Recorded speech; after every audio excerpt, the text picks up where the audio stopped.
When I asked my daughter-in-law when the wedding was, she let out a short, cold laugh and said, "We got married yesterday, Leonard. We only invited special people." Exactly 1 week later, she called me screaming, "The rent is overdue. Did you transfer the money yet?" I replied, "Didn't I tell you?" Before I continue this story, let me know where you are watching from in the comments below. Hit like and subscribe if you have ever had to stand up to family who underestimated your worth. My name is Leonard Gibson. I am 68 years old, and if you saw me walking down the street in Queens, you would probably look right past me. I drive a 2015 Ford F-150 with a dent in the rear bumper. I wear work boots that have seen more concrete and mud than most people see in a lifetime. My hands are rough, the kind of rough that comes from 40 years of laying brick, pouring foundations, and understanding that a building is only as strong as what lies beneath the surface. People look at me and see a retired laborer, a man just trying to stretch his pension to make it to the end of the month. They see the grease under the fingernails, but they never bother to look at the bank statements. That is exactly how I like it. Silence is power, and I have spent a lifetime accumulating both. Last Saturday morning, the silence in my house felt different. It was full of anticipation. I stood in front of the full-length mirror in my bedroom, a room that has felt entirely too large since my wife Esther passed away 4 years ago. For the first time in a decade, I was not wearing flannel or denim. I was wearing a midnight blue bespoke suit, tailored from Italian wool. It cost me $3,000, a sum that would make my neighbors faint, but for this occasion, the price tag did not matter.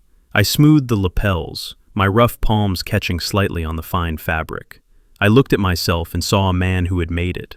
I was not just Leonard the builder today. I was the father of the groom. My son Trey was getting married. Trey is 32, handsome, smart, and unfortunately, weak. He has his mother's eyes but none of her spine. He is marrying Kylie, a woman who calls herself a lifestyle influencer. I have never quite understood what she influences, other than my son's bank account balance. She is beautiful in a sharp, dangerous way, like a piece of broken glass that catches the light. She is 28, blonde, and has a smile that never quite reaches her eyes when she looks at me. To her, I am just the old black man who pays the bills, the embarrassing relic that needs to be managed. But today, I thought things would be different. Today, I was going to stand by my son's side. I checked my watch. It was 10 in the morning. The invitation details had been vague, just a save-the-date card I received 6 months ago, saying the wedding would be in the Hamptons in late June. I had been waiting for the formal invitation, with the specific time and location for weeks. I assumed it got lost in the mail, or perhaps they were doing everything digitally these days. I am old school, but I can adapt. I had cleared my schedule. I had gone to the barber yesterday to get my beard trimmed tight. I looked at the checkbook on my dresser. Inside was a check for $50,000. That $50,000 was not a gift. It was the second half of the wedding payment. I had already wired the first $50,000 2 months ago to secure the venue, a place called the Sapphire Cove. $100,000 for a party. It made my stomach turn. I could build a small house for that kind of money. But Trey had begged. Kylie had cried, saying it was her dream. Esther always told me that money is just paper until you use it to make someone happy. So I wrote the check. I wanted to see my son happy. I picked up the phone to call Trey. I wanted to know where I should drive. I wanted to know if he needed me to bring anything. Maybe he was nervous. Maybe he needed his father to tell him that marriage is hard work but worth it. I dialed his number, my heart doing a little anxious flutter in my chest. The phone rang 4 times. Then it connected. But it wasn't Trey's voice. "Hello, Leonard." It was Kylie. Her voice was flat, annoyed, as if I had interrupted something important. "Good morning, Kylie," I said, trying to keep my voice cheerful. "I am all dressed up. I was just calling to get the address for the venue. I assume the ceremony starts around noon. I did not want to be late." There was a pause on the other end, a long, heavy silence that felt like the air before a thunderstorm. Then, I heard a sound that chilled my blood, the clinking of silverware, the murmur of voices, laughter in the background, the sound of a party that was already happening. "Leonard," Kylie said, and she let out a short, cold sigh. "You are not coming today." I blinked, confusing washing over me. "What do you mean? Is there a delay? Is everything okay with the venue?" No, Leonard, she said, speaking slowly, as if she were talking to a child or someone with a mental deficiency. I mean, the wedding is over. We got married yesterday. The world seemed to stop spinning. My hand gripped the phone so tight I thought the plastic might crack. I looked at myself in the mirror, the midnight blue suit suddenly looking ridiculous, like a costume on a clown. Yesterday, I repeated, my voice barely a whisper. But I paid the deposit. I have the check for the balance right here. Trey told me it was this weekend. It is this weekend, Kylie snapped. We had the ceremony yesterday evening at sunset. It was beautiful, just intimate. Intimate, I said, the anger starting to rise from my gut, hot and sharp. I am his father, Kylie. I am the man who paid for the venue you are standing in. How is it intimate to exclude the father of the groom? Listen, she said, and her tone shifted from annoyed to venomous. Let us be real, Leonard. The Hamptons isn't really your scene, is it? Look at you. You would be uncomfortable. My parents are here. Our friends from the city are here. These are special people, people with status. We didn't want you to feel out of place. We did it for your own good. Special people. The words hit me like a physical blow. I thought about the 3 years I had paid their rent, $4,000 a month for a penthouse in Manhattan that they could not afford because Trey was trying to launch a tech startup that never started, and Kylie was too busy taking photos of her latte to get a real job. I thought about the furniture I bought them, the times I filled their fridge. I was special enough to sign the checks, but not special enough to eat the cake. Put Trey on the phone, I said. My voice was low, dangerous. He is busy, Leonard. We are having brunch with my father. Put him on, now. I heard a muffled argument, then the shuffling of the phone. Dad, Trey's voice came on the line. He sounded breathless, nervous. Look, I know you are upset, but please do not make a scene. Kylie has been under a lot of stress. Stress? I asked. You got married yesterday, son, without me, after I gave you $50,000, and you are worried about her stress. It just happened that way, Dad, Trey said, his voice taking on that whining tone he used when he was a teenager caught smoking behind the garage. Kylie's parents flew in from Connecticut and they took over. They are very particular people. Kylie thought it would be better if we kept the circle tight. You know how you are. You get quiet in crowds. We didn't want you to be bored. I felt a tear run down my cheek. I wiped it away angrily. It was not a tear of sadness. It was a tear of pure, unadulterated rage. I see, I said. So her parents are special people, and I am just the bank. Come on, do not be like that, Trey said, dismissing my pain as if it were a minor inconvenience. We will come visit you when we get back from the honeymoon. We are going to the Maldives. Oh, that reminds me. He paused. I could hear him taking a sip of something, probably champagne. Champagne I paid for. The first of the month is coming up on Tuesday, he said. We will be out of the country. I need you to make sure the rent transfer for the penthouse goes through on time. The landlord is strict with late fees. It is $4,000, just like always. Can you handle that for me? I do not want to worry about it while we are on the beach. I stood there, freezing in my beautiful, expensive suit, in my empty house. My son had just told me he erased me from the most important day of his life, and in the same breath, he was asking me to pay for the roof over his head. He did not even say sorry. He did not say he missed me. He just wanted to make sure the money tap was still flowing. Dad, are you there? Trey asked. I looked at the photo of Esther on my dresser. She was smiling, her eyes full of that infinite kindness that I missed every single day. She always told me to protect our boy, but she also told me that a man who cannot stand on his own 2 feet will eventually drag everyone else down into the mud with him. I had been protecting him from the mud for too long. I had let him believe that he was a king, while I was just the servant who built the castle. I am here, Trey, I said. My voice was calm now, terrifyingly calm. Okay, cool, Trey said, relief washing over his voice. So, the rent. You got it. I looked at the check for $50,000 sitting on the dresser. I picked it up. I listened to the sound of the paper crinkling in my rough hand. Enjoy your brunch, son, I said. Give my regards to the special people. I hung up the phone before he could say another word. The silence rushed back into the room, but this time, it wasn't empty. It was heavy with purpose. I took off the suit jacket and hung it carefully back in the closet. I unbuttoned the white starched shirt and threw it in the hamper. I put on my old gray t-shirt and my work pants. I sat down on the edge of the bed and pulled out my phone. I opened the banking app. There it was. The scheduled transfer for $4,000, set to go out on the 1st of the month to the management company of the penthouse. Below it was the standing order for Trey's credit card bill, which I paid off in full every month. I tapped the screen. Cancel transfer. Confirm. I tapped again. Cancel auto pay. Confirm. I stared at the screen for a long moment. I was not just canceling a payment. I was canceling a contract that said I would trade my dignity for their love. I dialed the number for the bank next. First National Bank. How can I help you? The automated voice asked. I need to speak to a representative, I said clearly. I need to report a lost debit card, and I need to stop payment on a check. Which check number, sir?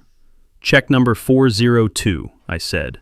$50,000, payable to Sapphire Cove Events. Reason for stop payment. I closed my eyes. I could imagine the scene at the Hamptons right now. The waiters pouring wine, Kylie laughing with her mother, Trey clinking glasses with his new father-in-law, pretending he was a self-made man. They were celebrating their special day with their special people, confident that old Leonard was back in Queens, sitting quietly in his paid-for house, writing checks to fund their fantasy. Reason for stop payment, the operator repeated. Services not rendered, I said. I hung up the phone and walked to the window. The sun was shining on the street below. My neighbor, Mrs. Higgins, was walking her dog. It looked like a normal Saturday, but it wasn't. The war had started. They had fired the first shot by treating me like a ghost. But they forgot one thing. Ghosts do not pay rent, and ghosts definitely do not pay for $50,000 wedding receptions. I went downstairs to the kitchen and made myself a cup of instant coffee. I sat at the small wooden table where Esther and I used to eat breakfast. I took a sip. It was bitter, just the way I like it. My phone buzzed on the table. It was a text from Trey. Thanks, Dad. You're the best. Send me a pic of the confirmation number for the rent when you do it. I looked at the message and deleted it. I did not reply. I was done talking. It was time to let the silence do the work. I knew exactly what would happen next. The venue would try to cash the check on Monday. It would bounce. The landlord would check the account on Tuesday. It would be empty. And then, the honeymoon would be over. I smiled, taking another sip of coffee. Being a special person is expensive. I hoped they saved some cake, because they were going to be eating humble pie for a very long time. This was just the beginning. The drive from Queens to the Hamptons takes about 2 hours if the traffic is kind. But on that Saturday, the Long Island Expressway felt like a conveyor belt, transporting me into a different universe. I kept my hands at 10 and 2 on the steering wheel of my Ford F-150. The leather was cracked under my right thumb. The cabin smelled of old coffee and sawdust. It was the smell of work. Outside my window, the scenery shifted from the gray concrete of the city to the manicured emerald lawns of the wealthy. Every mile I drove was a mile further away from the life I understood, and deeper into the life my son was pretending to own. I knew exactly where I was going. I did not need an invitation or a GPS. I knew the address of Sapphire Cove because I had stared at it on the invoice for weeks. I had memorized the routing number and the account details when I wired the first $50,000. That money had come from the sale of a small duplex I renovated in the 90s. It represented 2 years of sweating through summers and freezing through winters. Now, it was being converted into champagne bubbles and floral arrangements for a party I was not good enough to attend. When I pulled up to the main gate of Sapphire Cove, the security guard stepped out of his booth. He was a young man with a tight uniform and a suspicious squint. He looked at my truck with the dent in the rear bumper, and then he looked at the line of Bentleys and Porsches gliding through the open iron gates ahead of me. He held up a hand. "Delivery entrance is around the back," he said. His voice was bored. He did not even look me in the eye. He just assumed. I rolled down the window. The air smelled of salt water and money. "I am not a delivery driver," I said. My voice was low and steady, like a generator humming in a basement. The guard finally looked at me. "Then are you lost, sir? This is a private event. The Gibson and Miller wedding. Guest list only." I felt a bitter laugh rising in my throat. The Gibson wedding. It was my name on the banner. It was my name on the checks. But to this man, I was just a lost laborer looking for a turnaround spot. "I am not lost," I said. "I am just checking on an investment." I did not wait for him to argue. I did not try to drive through the gate. I knew that would cause a scene and give them exactly what they wanted. Instead, I put the truck in reverse and backed up onto the grass shoulder. I parked right there, next to a row of pristine hedges. The guard shouted something, but I ignored him. I killed the engine. I stepped out of the truck. I was not wearing the midnight blue suit anymore. I was wearing my work boots and a gray t-shirt. I walked past the guard booth and he was too confused by my confidence to stop me. I walked along the perimeter of the tall iron fence until I found a spot where the landscaping thinned out just enough to see through the bars. The view took my breath away. The lawn of Sapphire Cove rolled down to the ocean like a green carpet. White tents were set up, with chandeliers hanging from the silk ceilings. There were hundreds of people. Hundreds. Kylie had told me on the phone that it was intimate. She had said they only invited special people. I looked at the crowd. I saw people I recognized from the magazines Kylie left at my house. I saw influencers. I saw minor celebrities.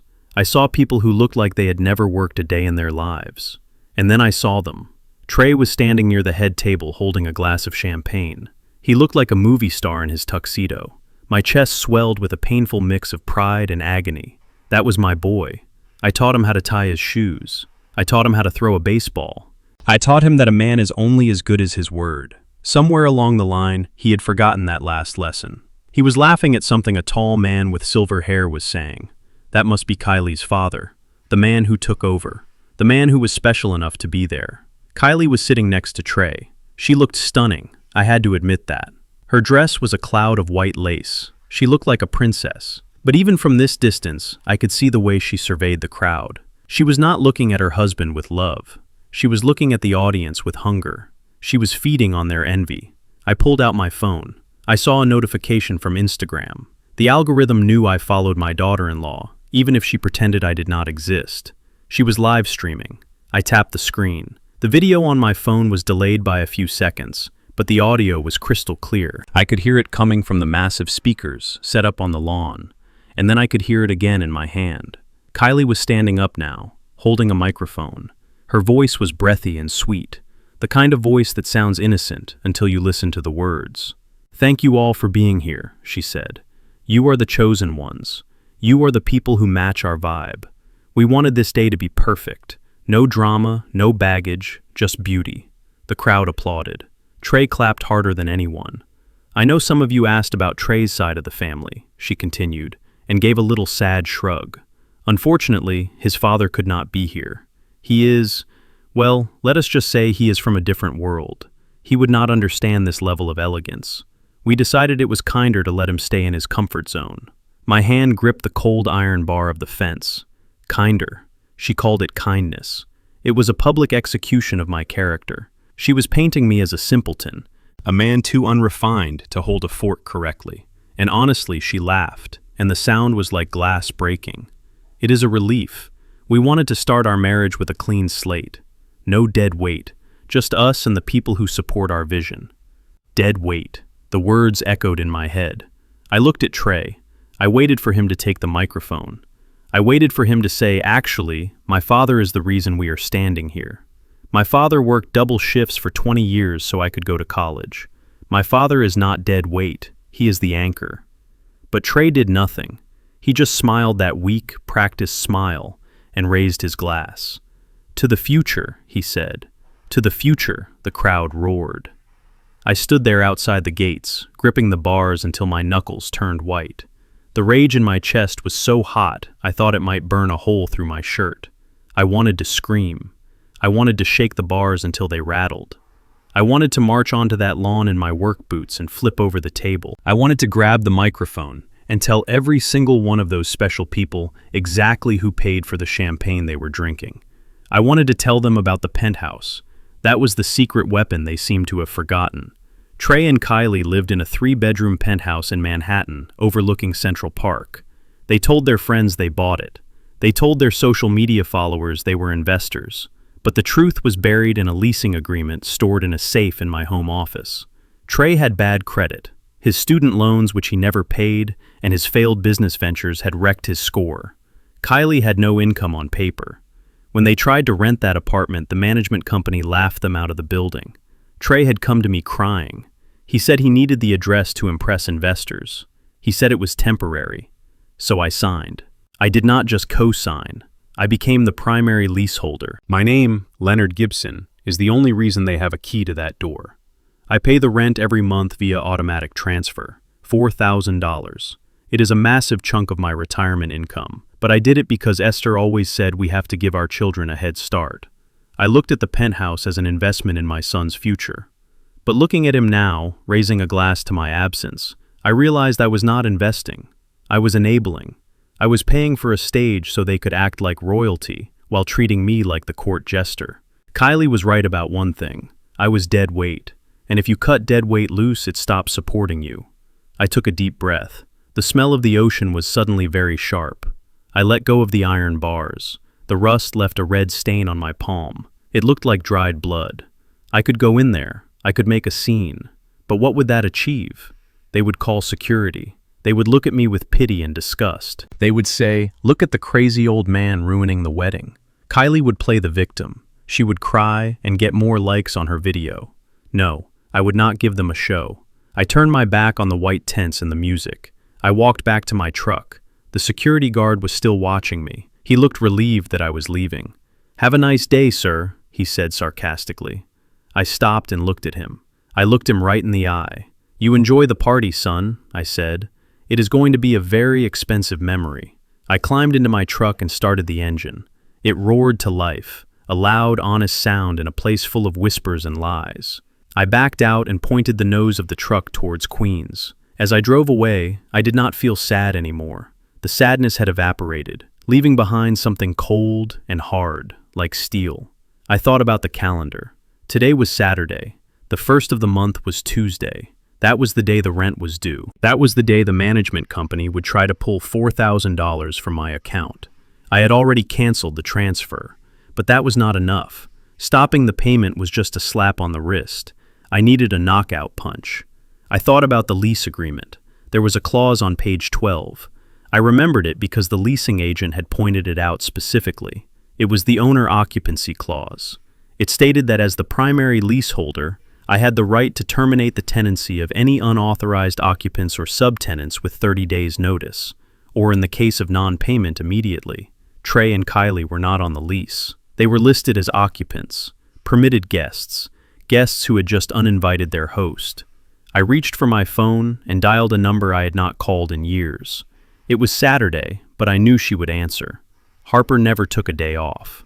She was the lawyer who helped me patent a specialized concrete mix back in the 90s. She was expensive, sharp, and absolutely terrifying. "Hello?" Leonard Harper's voice was crisp, like tearing paper. "To what do I owe the pleasure on a weekend?" I kept my eyes on the road. The sun was setting behind me, casting long shadows over the highway. "I have a job for you, Harper," I said. "It is regarding a tenant eviction." "I thought you sold your rental properties years ago," she said. "I did," I said, "but I have one left, and the tenants have become a problem. They are damaging the property." "What kind of damage?" she asked. "Moral damage," I said. I could hear Harper smiling through the phone. She liked to fight. "Send me the details," she said. "When do you want them out?" "Yesterday," I said. I hung up the phone. I merged onto the highway, leaving the Hamptons behind. I was going back to my empty house in Queens. It was quiet there. It was not special, but it was mine. And soon, it would be the only place my son had left to go, if he could swallow his pride. But I doubted he could. The wedding was over, but the marriage was about to get a very harsh reality check. I turned on the radio and hummed along to a blues song. I was not just a father anymore. I was a landlord, and rent was due. The week following the wedding that never was passed in a blur of strange and peaceful silence. For the first time in years, my phone did not buzz with requests for money. There were no texts asking for a transfer for a car repair that turned out to be a spa day. There were no emergency calls about a lost wallet or a sudden urge to invest in cryptocurrency. It was just me and the rhythmic sound of the Atlantic Ocean hitting the wooden pilings of the pier in the Rockaways. I sat there on my folding chair with my fishing line cast out into the gray water. The air smelled of salt and dead fish, which to me smelled like freedom. Most people would look at me sitting there in a windbreaker that I bought at a thrift store in 1998 and see a lonely old man. They would feel sorry for me. But they did not know that inside my pocket was a phone linked to a bank account that had just grown by $4,000, simply because I did not send it away. They did not know that for the first time in my life, I was not carrying the weight of two grown adults on my back. I reeled in my line, checking the bait. It was a Tuesday evening. In New York, the sun was setting, painting the sky in shades of bruised purple and orange. But halfway around the world in the Maldives, it was morning, or maybe it was lunchtime. I never was good with time zones, but I knew exactly what time it was for my son and his new wife. It was time to pay the bill. My phone rang. The sound cut through the noise of the seagulls and the waves. I looked at the screen. It was not Trey, it was Kylie. Of course it was her. Trey was probably hiding in the bathroom or staring at the floor while she did the dirty work. I let it ring 3 times. I took a sip of my lukewarm coffee from my thermos. I wanted them to sweat. I wanted them to wonder if maybe, just maybe, the Bank of Leonard was finally closed for business. I answered on the 4th ring. "Hello," I said. My voice was rough and slow. "Leonard, pick up the phone." She did not say hello. She did not ask how I was. Her voice was a high-pitched screech that sounded like a circular saw hitting a nail. In the background, I could hear the murmur of polite conversation and the clinking of china. "I am here, Kylie," I said calmly. "I was just checking my line. The striped bass are running today." "I do not care about your stupid fish," she hissed. "We are in a crisis, Leonard. A literal crisis. We are at the Azure Sands Resort. We just finished dinner. We ordered the tasting menu, the Wagyu beef, the lobster thermidor, the vintage Dom Perignon. The bill is $2,000. "That sounds delicious," I said. "I had a tuna sandwich for dinner." "Stop it," she snapped. "This is not funny." The waiter just ran the card. Your card. The platinum card you gave Trey for emergencies. It was declined. I held the phone away from my ear for a second, pretending to check the connection. I smiled at a seagull that had landed on the railing next to me. "Declined," I repeated. "That is strange. That card has a $50,000 limit," as she screamed. "It has a limit of $500, Leonard." The waiter tried it 3 times. He said the bank lowered the limit due to suspicious activity. "Everyone is looking at us. The manager is standing right here. He looks like he is about to call the police." "Fix it. Call the bank right now and authorize the charge." I leaned back in my folding chair. I remembered that call to the bank perfectly. It was 10 minutes after I canceled the wedding check. I told the representative that I was worried about fraud. I told them that my card might have been compromised by scammers targeting the elderly. I asked them to lower the cash advance limit to 0 and the credit limit to $500 just to be safe. It was a security measure, I told them. I was just protecting my assets. "Oh dear," I said, letting my voice tremble slightly. "I think I remember getting a letter about that." "A letter?" she demanded. "What letter?" "From the bank," I said, scratching my head as if I were confused. "It came in the mail a few days ago. Or maybe it was last week. My memory is not what it used to be, Kylie. You know how old people are. We forget things. I think they said something about a security freeze because of the wedding expenses being canceled. They thought someone stole my identity." "Well, call them," she yelled.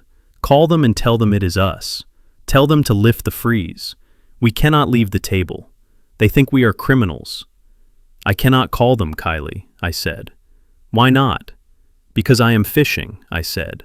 "I am down at the pier. The signal here is terrible. 1 bar. If I try to call the fraud department, they will put me on hold for an hour and the call will drop. Besides, I do not have my reading glasses. I cannot read the account number on the back of the card if I do not have my glasses." "You are lying," she spat. "You are doing this on purpose. You are punishing us because we did not invite you to the Hamptons."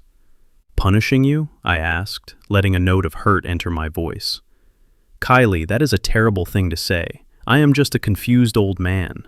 I tried to come to the wedding, remember? You told me I did not belong. Maybe the bank thinks I do not belong on that credit card anymore either. Maybe the bank only wants special people to use it." There was a silence on the other end, a heavy, furious silence. I could hear Trey whispering frantically in the background. "Baby, just pay it with the savings," he was saying. "We will sort it out later. Just pay it so we can leave." "No," Kylie hissed at him. "That is my money. That is for the shopping trip in Dubai next week. I am not spending my influence money on dinner." I listened to them turn on each other. It was music to my ears. This was the reality of their relationship. It was not built on love or partnership. It was built on a foundation of other people's money, and the moment the foundation cracked, the whole house started to shake. "Leonard, listen to me," Kylie said, her voice dropping to a dangerous growl. "If you do not fix this right now, I will make sure you never see your grandchildren. I mean it. I do not have any grandchildren, Kylie," I said, my voice suddenly losing its tremble. "And looking at the way you two handle a simple declined credit card, I am not sure you are ready to raise any." "What did you say?" she gasped. "I said you better find another way to pay for that lobster," I said, "because the fish are biting, and I need 2 hands to reel this one in." I hung up. I did not turn the phone off. I placed it gently on the wooden planks beside me. I watched the screen light up again instantly. Kylie was calling back. I let it ring. Then a text message popped up. "You are ruining everything. I hate you." Then another one. "Answer the phone, old man." I picked up my fishing rod. The line was tight. I reeled it in slowly, feeling the fight of the fish on the other end. It was a struggle, but it was an honest struggle. The fish was fighting for its life. My son and his wife were fighting for their pride. I imagined the scene at the Azure Sands Resort. I imagined Kylie digging into her designer purse, pulling out the debit card she kept hidden, the one attached to the account where she stashed the money she made from her sponsored posts. I imagined the look on her face as she punched in her PIN number, watching $2,000 of her own money vanish into the ether. Money she had earmarked for handbags and shoes. Money she loved more than she loved the man sitting across from her. She would blame Trey. She would berate him all night. She would tell him his father was a senile fool, and Trey would take it because he had nowhere else to go. He had no money of his own. I had made sure of that. By paying for everything, I had crippled him. I had taken away his ability to hunt, to survive, to provide. I had turned him into a pet. I caught the fish. It was a small striper, barely legal size. I looked at it flopping on the deck, gasping for air. I carefully removed the hook. "Go on," I whispered, tossing it back into the dark water. "You get a second chance today." I packed up my gear. The sun was gone now. The air was getting cold. I walked back to my truck, my boots crunching on the gravel. I drove home in silence. The house was dark when I arrived. I liked the dark. It felt honest. I sat down in my recliner, the leather worn smooth by years of use. I opened my laptop. I logged into my email. I had set up a special filter for the management company that ran the penthouse building. I was the primary leaseholder, so all the official correspondence came to me first. There it was. It had arrived 10 minutes ago. Subject notice of overdue payment from Manhattan Sky Properties. Dear Mr. Gibson, we are writing to inform you that we have not received the monthly rent payment of $4,000 for Unit 54B. This payment was due on the 1st of the month. Please be advised that a late fee of $500 has been applied to your account. If payment is not received within 3 days, we will be forced to initiate further action. I read the email twice, then I hit forward. I typed in Trey's email address. I knew he would check it. He lived on his phone. Even on his honeymoon, even in the middle of a fight with his wife, he would see the notification. I did not add a message. I did not type, "I told you so." I did not type, "Good luck." The forwarded email was the message. It was a declaration of independence. I pressed send. Somewhere in the Maldives, a phone was about to ping. Trey was probably sitting on the edge of the bed, his head in his hands, listening to Kylie scream about the credit card. And then he would look down. He would see the email. He would see that the roof over his head, the sanctuary where he kept his expensive sneakers and his gaming console and his illusion of success, was in danger. He would realize that the $4,000 he needed was the exact amount he had assumed I would pay. He would realize that the honeymoon was over. I closed the laptop. I walked to the kitchen and made myself a peanut butter sandwich. It cost about 50 cents to make. I ate it standing over the sink. It was the best meal I had eaten in years. It tasted like justice. 3 days after the credit card incident, my front door shook on its hinges. It was not a polite knock.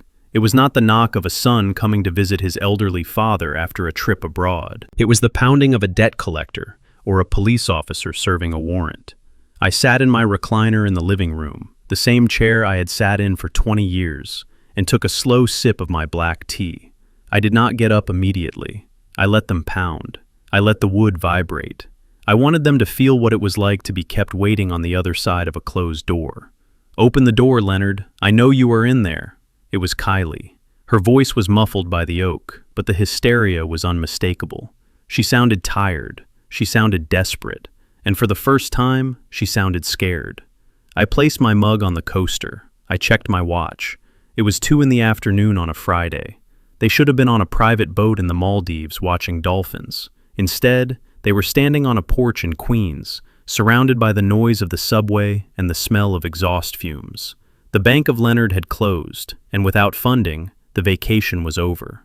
I walked to the door slowly. My joints popped. I unlocked the deadbolt and pulled it open. They looked like refugees from a fashion magazine shoot that had gone terribly wrong. Trey was wearing a linen shirt that was wrinkled and stained with sweat. He looked thinner. His eyes were darting around the street as if he expected paparazzi to jump out from behind my hydrangea bushes. Kylie looked worse.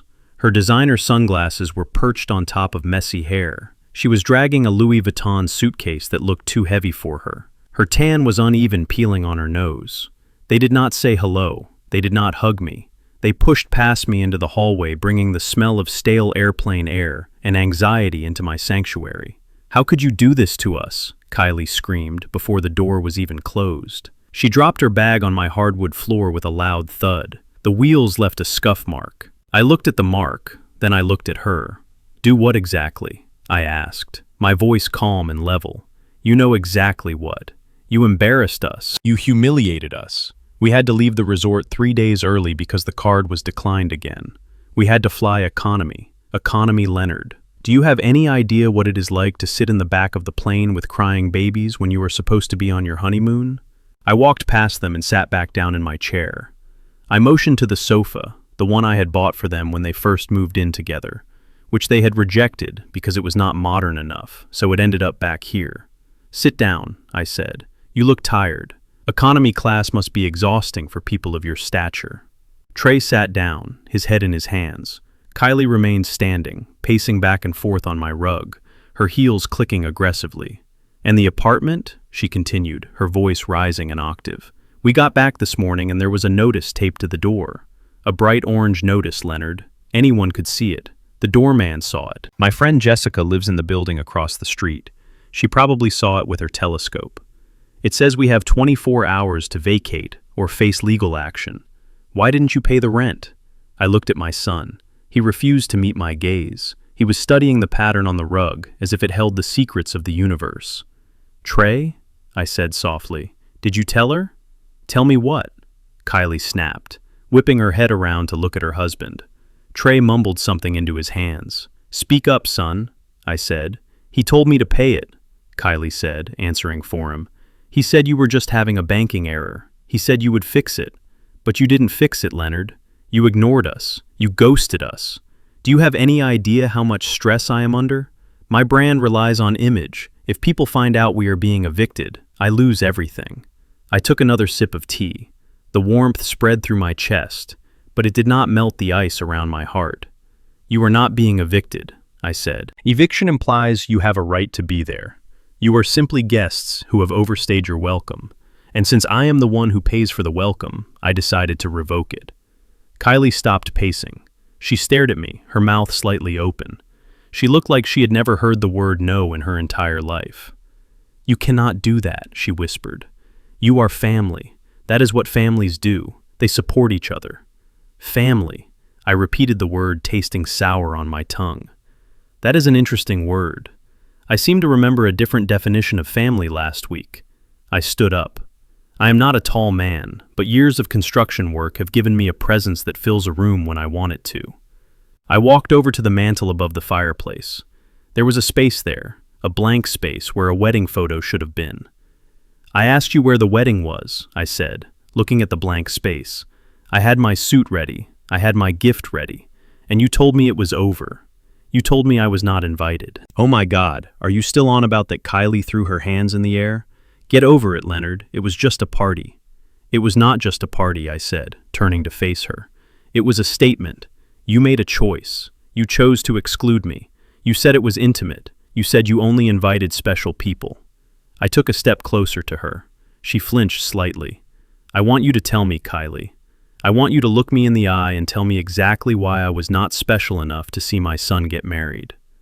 Trey looked up then. "Dad, please do not do this." "Shut up, Trey," I said without looking at him. "I am talking to your wife. Tell me, Kylie, why?" Kylie looked cornered. Her face flushed red. She looked at my worn-out flannel shirt. She looked at my calloused hands. She looked at the old furniture in my living room. And then the mask slipped. The polite influencer veneer cracked, and the ugly truth came pouring out. "Because you do not fit." She spat the words out like venom. "Look at you, Leonard. Look at this place. You are a retired laborer. You fix things. You work with your hands. You drive a truck with a dent in it. So being a worker makes me unworthy," I asked. "It makes you different," she said. "My friends, my parents, they are different. My father is a consultant. My friends work in finance. They work in fashion. They deal with high concepts. They are sophisticated. They are the elite. When we are at a dinner party, we talk about the market. We talk about art. If you were there, what would you talk about? Bricklaying, cement mixing. It would be awkward. You would be sitting there in your cheap suit, looking out of place, and everyone would feel sorry for you. I was trying to protect you from that. I stood there absorbing her words.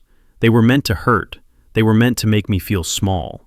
But strangely, they had the opposite effect. I felt myself growing taller. I felt a laugh building in my chest, a dark, powerful laugh. She thought I was just a bricklayer. She thought I was just a man who followed orders. She had no idea who I was. "You think your friends are special because they work in skyscrapers?" I asked quietly. "Yes," she said, crossing her arms. "They run this city." I walked over to the bookshelf. I pulled out a heavy leather-bound photo album. I threw it on the coffee table. Dust motes danced in the sunlight. "Open it," I said. Kylie looked at the book suspiciously. "What is this?" "Open it." She reached out and flipped open the cover. The first photo was black and white. It showed a young man wearing a hard hat standing next to a massive steel beam. That man was me. "Turn the page," I said. She turned it. The next photo showed me shaking hands with the mayor of New York in 1985. I was holding a blueprint. "That building your friend Jessica works in," I said, pointing to a photo of a glass tower rising out of the ground. "The one on Fifth Avenue. I was the chief structural engineer on that project. I designed the foundation system that keeps that building from sinking into the mud." Kylie stopped breathing. She stared at the photo. "Turn the page." She turned it again. It was a picture of the bridge she drove over to get to the Hamptons. "I oversaw the retrofitting of the suspension cables on that bridge," I said. "Without my calculations, that bridge would have collapsed under the weight of your fancy cars 10 years ago." I leaned in close to her. "You see, Kylie, you look at a building and you see the glass and the lobby and the fancy address. You see the surface, but I see the bones. I see the steel and the concrete that holds it all up. I spent 40 years making sure the world your special friends live in does not crumble around their ears. I did not just lay bricks. I solved problems that would make your father, the consultant, cry in his sleep. I own 3 patents on seismic isolation technology. Every time you walk into a high-rise in this city, you are trusting my work with your life." Trey stood up. He walked over and looked at the album. He had seen it before when he was a child, but he had forgotten. He had let his wife convince him that his father was nobody. "Dad, I didn't think," he stammered. "No, you didn't think I said cutting him off. You let her convince you that because I wear work boots I am beneath you. You let her convince you that money is the same thing as class." I took the album back and closed it with a snap. "Your friends might run the city, Kylie, but men like me built it. And if we stop holding it up, you all fall down." I walked to the front door and opened it wide. The afternoon sun was harsh and bright. "Now get out of my house," I said. Kylie stared at me. She looked at the open door, then back at the comfortable chair she had been hoping to sit in while I wrote her a check.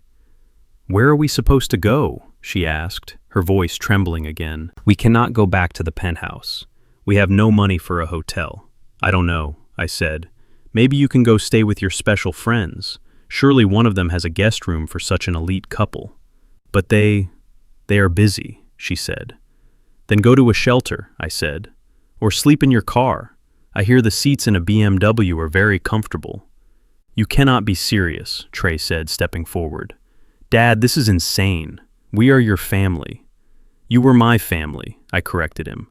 Until yesterday. Yesterday you decided I was not good enough. Today, I am agreeing with you. I am not good enough to attend your wedding, so surely I am not good enough to pay your bills. But the rent, Kylie wailed. The eviction notice. That is a special bill, I said, smiling coldly. And special bills are for special people, I pointed outside. Go. Trey looked at me one last time. He saw the resolve in my eyes. He grabbed the handle of the Louis Vuitton suitcase. He took Kylie's arm. She resisted for a moment, trying to stare me down, but she crumbled. She was weak. She had no foundation. They walked out onto the porch. I watched them drag their heavy luggage down the steps. The wheels clicked on every step, echoing the sound of their lives falling apart. I closed the door.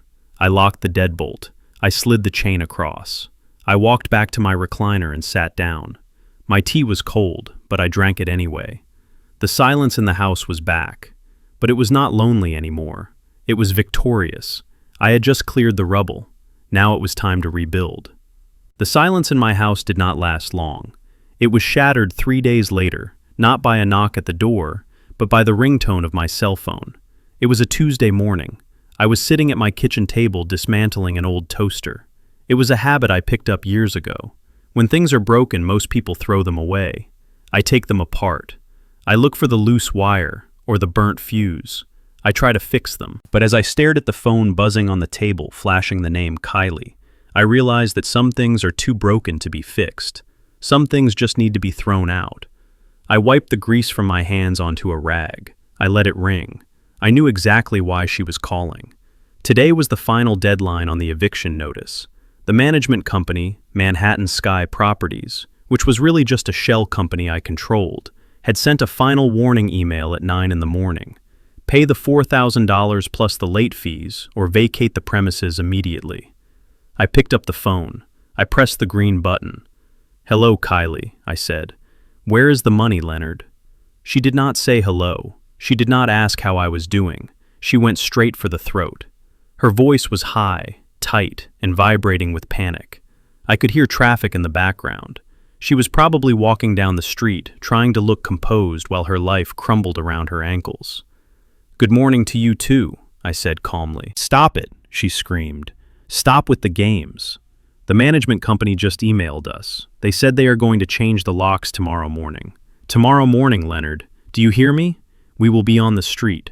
I hear you, I said. My hearing is just fine. Then why haven't you transferred the rent? She yelled. I told Trey to text you the confirmation number. We checked the account 5 minutes ago. It is empty. There is $0 in there. How could you be so irresponsible? You gave us your word.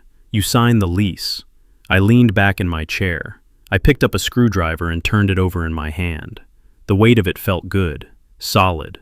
I signed a lease for my son and his family, I said. But it seems I do not have a family anymore. Oh my God. Are you still harping on the wedding? She groaned. It has been a week, Leonard. Get over it. You are acting like a child. We apologized, okay? Trey apologized. I apologized. What more do you want? Blood. I paused. I thought about their apology. It wasn't an apology. It was an excuse. It was a demand for reinstatement of funds disguised as a sorry. I do not want blood, Kylie, I said. I want respect. And since you cannot afford that, you will have to pay your own rent. You cannot do this, she hissed. You promised. You said you would support us while Trey got his business off the ground. That was before I knew his business was just a cover for living a lie, I said. And that was before you told me I was dead weight. I never said that, she lied instantly. I have it on video, Kylie, I said. I watched your live stream. I heard every word. You called me dead weight. You called me a burden. You told your special friends that you were glad I wasn't there. There was a silence on the line. She had been caught. But people like Kylie do not feel shame when they are caught. They feel anger. They double down. Fine, she spat. So you heard. So what? It is the truth. You are an embarrassment. You are a sad old man living in a sad little house in Queens. You should be grateful we let you be part of our lives at all. You should be paying us for the privilege of knowing us. I laughed. It was a dry, harsh sound. The privilege, I asked. You think it is a privilege to pay $4,000 a month to be insulted? It is a privilege to have grandchildren, she said. The air in the kitchen suddenly went cold. The toaster lay in pieces on the table like a mechanical corpse. I gripped the phone tighter. "What did you say?" I asked, my voice dropping to a whisper. "You heard me," she said, and I could hear the smirk in her voice. She thought she had found the winning card. She thought she had found my weak spot. "We are planning to start a family soon, Leonard. Trey and I. We have been talking about it. A baby, a little boy maybe, or a little girl with curly hair." I closed my eyes. I could see it. A grandchild. Someone to teach how to fish. Someone to build tree houses for. Someone to carry on the name. It was the only dream I had left. But you know, she continued, her voice dripping with poison. "I cannot have a baby if I am stressed, and being homeless is very stressful. And even if we do have a baby, well, parents have the right to decide who sees their children, and I would never let a toxic, vindictive old man near my child." She let the threat hang in the air. It was blackmail, pure and simple. She was holding a life that did not even exist yet hostage in exchange for a rent check. "So here is the deal, Leonard," she said, sounding confident now. "You transfer the money, right now. You pay the rent for the next 6 months in advance, just to show you were sorry. And maybe, just maybe in a year or two when we have a baby, we will let you see a picture, if you are good." I sat there, frozen. My heart was hammering in my chest. For a second, just a split second, I considered it. The fear of being alone, the fear of the family line ending with me was terrifying. It was primal. She knew that. She was weaponizing my love against me. But then I looked at the picture of Esther on the fridge. She was looking at me with those stern, loving eyes. She would never let anyone treat her like this. She would never buy love. She taught me that love is a gift, not a transaction. If I paid now, I would never stop paying. I would be a hostage for the rest of my life. And I realized something else. A woman who would use her unborn child as a bargaining chip was not a mother. She was a monster. And my son, who was undoubtedly standing right next to her, letting her say these things, was not a father. He was a coward. The sadness inside me evaporated. It was replaced by a cold, hard resolve. It was the feeling I used to get right before I swung a sledgehammer into a concrete wall. The feeling of destruction for the sake of clearing the way. "Are you still there, Leonard?" she asked impatiently. "I am waiting for the transfer notification." I took a deep breath. "Kylie," I said. "Yes. Do you remember what you told me when I asked about the wedding date?" "What does that have to do with anything?" she snapped. "You said you got married yesterday," I said. "You said you only invited special people. So what?" "Well," I said, "I am looking at my bank account right now, and I see a lot of money in there. Enough to buy that building you live in. Enough to send a child to Harvard. Enough to live like a king for the rest of my days." And she asked greedily. And I realized something I said. "My money is very special to me, just like your wedding was to you. So I have decided to keep it." "What?" she screamed. "I am only sharing my money with special people," I said. "And you, Kylie, are not on the list." "You cannot do this," she shrieked. "You will never see your grandchildren. You will die alone. I will make sure of it." "I would rather die alone with my dignity," I said, "than live as your ATM. "I am going to tell everyone," she yelled. "I am going to tell the world what a monster you are." "Go ahead," I said. "Tell them. But while you are telling them, do not forget to tell them where you are sleeping tonight. Because it won't be in the penthouse."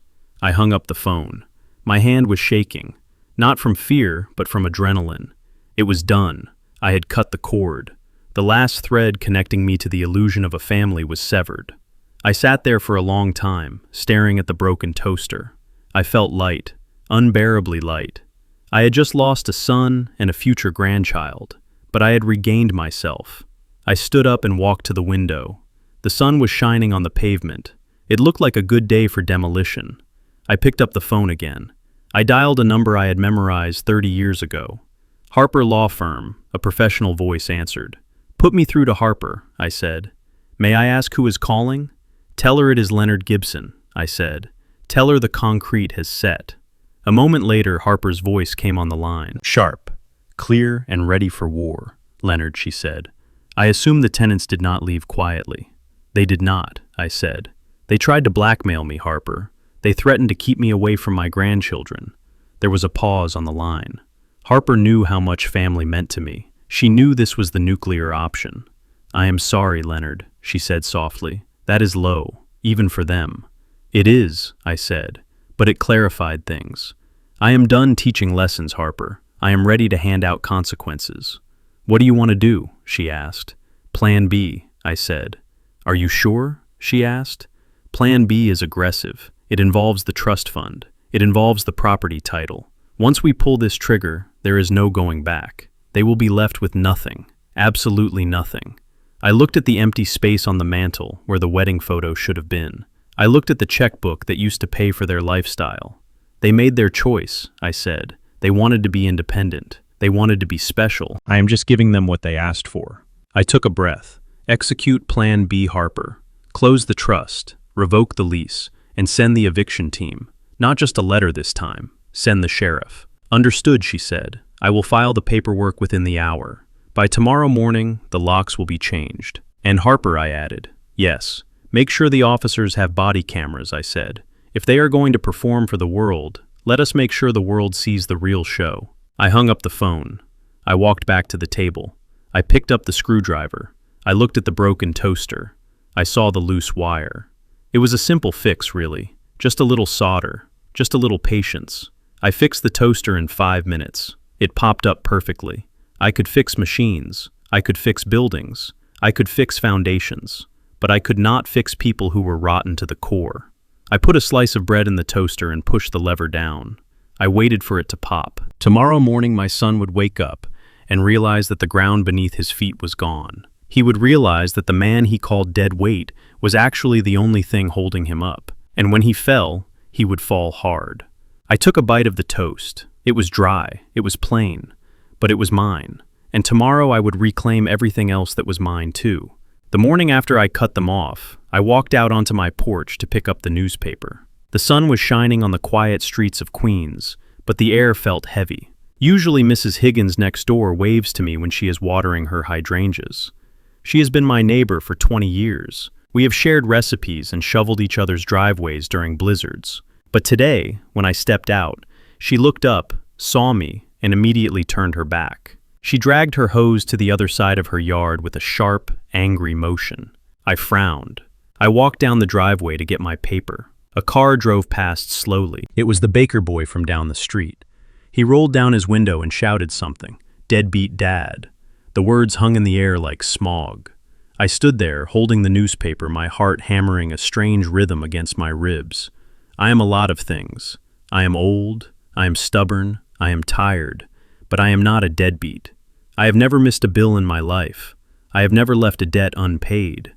I went back inside and locked the door. I sat down at my kitchen table and pulled out my phone. I did not have to look far to find the source of the poison. My notification light was blinking red. I opened Instagram. My hands were steady, but my stomach was churning. There it was, a video posted 3 hours ago. It already had 50,000 views. The thumbnail showed Kylie. She was not wearing makeup. Her hair was pulled back in a messy bun. She was sitting on the floor of the penthouse I paid for, holding a half-empty box of tissues. The lighting was dim and dramatic. The caption read, "Surviving financial abuse. The truth about my family." I tapped play. "Hey guys," she whispered into the camera, her voice trembling with practiced emotion. "I know I usually post about fashion and positivity, but today I have to be real with you. I have to share my truth." She sniffed loudly. There were no tears in her eyes, but she wiped her cheek anyway. "You guys see the glamour?" she said, gesturing to the room. "You see the trips and the clothes, but what you do not see is the control. For years, Trey and I have been living under the thumb of a tyrant, his father. I felt the blood drain from my face. A tyrant. Me. The man who taught Trey how to ride a bike. The man who sat by his bedside for 3 nights when he had pneumonia. He uses money to control us," she continued, looking directly into the lens. "He promised to support us. He promised to invest in Trey's business because he knew we sacrificed our careers to take care of him when he was sick. Lies. Pure lies. I was sick with the flu for 3 days in 2018. I made my own soup. They did not even visit. But now, she said, her voice breaking, because we set a boundary, because we wanted one day, just one day, to be about us and not him. He has cut us off. He drained our accounts. He canceled our cards. He wants us on the street. He wants to see his own son suffer because his ego was bruised. She leaned closer to the camera. If you are watching this, please pray for us. We do not know where we are going to sleep next week. We are victims of a narcissist who thinks he can buy love. But we are strong. We will rise above this. The video ended. I sat there in the silence of my kitchen. The only sound was the refrigerator humming. I scrolled down to the comments. Stay strong, Queen. What a monster. Karma will get him. Drop his address. We will pull up. Old people like that are toxic. Cut him off forever. There were hundreds of them. Strangers judging me. Strangers hating me. Kylie had weaponized her audience. She had turned a mob of teenagers and bored housewives against a man they had never met. She had taken my generosity and twisted it into a weapon. I put the phone down. I could have replied. I could have posted the receipts. I could have screamed into the void. But I knew that arguing with a liar only makes you look like a liar too. The truth does not need a filter. The truth needs evidence. I stood up and walked into my home office. It is a small room at the back of the house, filled with filing cabinets and the smell of old paper. This is where I ran my business for 40 years. This is where I kept the records of every brick I laid and every dollar I earned. I sat down at my heavy oak desk. I turned on my printer. I logged into my bank account. I did not go back just 1 month. I went back 5 years. I wanted to see the full picture. I wanted to see exactly how much this tyrant had cost himself. I started printing. The printer whirred and spat out page after page. January 2019. A check for $25,000. That was for Trey's graduate school tuition, a degree he never used because he decided he wanted to be an entrepreneur. June 2019. $8,000. A down payment on a car for Kylie because she said the subway was unsafe. December 2019. $5,000. A luxury vacation to Bali they said was a business retreat. March 2020. When the world shut down and they panicked, I sent them $10,000 cash just to feel safe. August 2021. The first rent check for the penthouse, $4,000. Then another, then another. I watched the stack of paper grow. It was thick. It was heavy. It was a monument to my stupidity. I picked up a red pen. I started circling the numbers. Groceries, utilities, Uber rides, clothes, dinners. I added it up. I used the old calculator I kept in my drawer, the one with the big buttons. 100,000, 200,000. The final number stared back at me. $243,000. That was $250,000. That was a house. That was a retirement fund. That was a legacy. And in exchange for that $250,000, I got a video calling me a monster. I looked at the number, and I felt something inside me shift. The hurt was gone.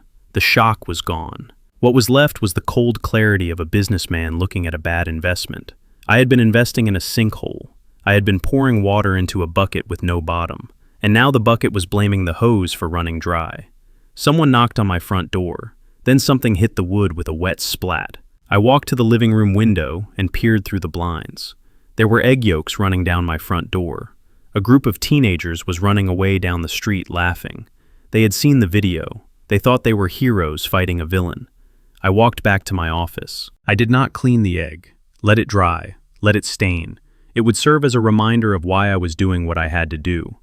I picked up the phone and called Harper. "Did you see it?" she asked. Her voice was tight. "I saw it," I said. "We can sue her for defamation, Leonard. We can get a cease and desist order. She is lying about your health. She is lying about the financial support. It is slander." "No," I said. "Slander lawsuits take months. She wants a fight, Harper. She wants attention. If I sue her, she becomes a martyr. She will start a GoFundMe for her legal fees. She will use my name to build her brand even bigger. Then what do you want to do?" "I want to speak the only language she understands," I said. "I want to speak the language of possession." I picked up the stack of bank statements. I dropped them on the desk. "Is the eviction notice ready?" I asked. "It is drafted," Harper said. "But Leonard, once we send this, it is public record. It is not just a threat anymore. It is a legal proceeding. The sheriff will be involved." "Good," I said. "But surely you want to give them a warning first." Harper hesitated. Maybe send a letter showing the bank statements. Show Trey how much you have spent. Maybe he will wake up. Trey is asleep, I said. He has been asleep for 32 years, and I am done singing lullabies. I looked at the printer again. Change the wording on the notice, I said. Change it to what? Usually it says failure to pay rent, I said. I want you to add a clause. Breach of contract regarding unauthorized commercial activity. What commercial activity? She is running a business out of that apartment, I said. She is filming her videos there. She is making money off her lies and my property. That is a commercial enterprise in a residential zone. It is a violation of the lease terms. Harper paused. I could hear her typing. That is ruthless, Leonard, she said. That means we can evict them even if they somehow find the money to pay the rent. Exactly, I said. Even if they beg, even if they borrow, even if they steal, I want them out. I will send it via certified mail, Harper said, and I will have a process server deliver a copy by hand. Today. Do it, I said. And Leonard? Yes, stay inside. The internet moves on quickly. In 2 days they will find a new villain. Just ride out the storm. I am not riding out the storm, Harper, I said, looking at the egg stains on my window. I am the storm. I hung up. I sat there for a long time. I listened to the house. It was quiet again. The phone had stopped buzzing. The haters had moved on to the next video. But the machinery I had set in motion was just beginning to turn. I took the stack of bank statements and put them in a manila envelope. I wrote, "Evidence," on the front in thick black marker. I put it in my safe. I was not going to post them online. I was not going to argue in the comment section. I was going to save them for the one place where lies go to die. The courtroom. I walked to the kitchen and made myself a sandwich. I ate it slowly. I thought about the video again. She had called me a tyrant.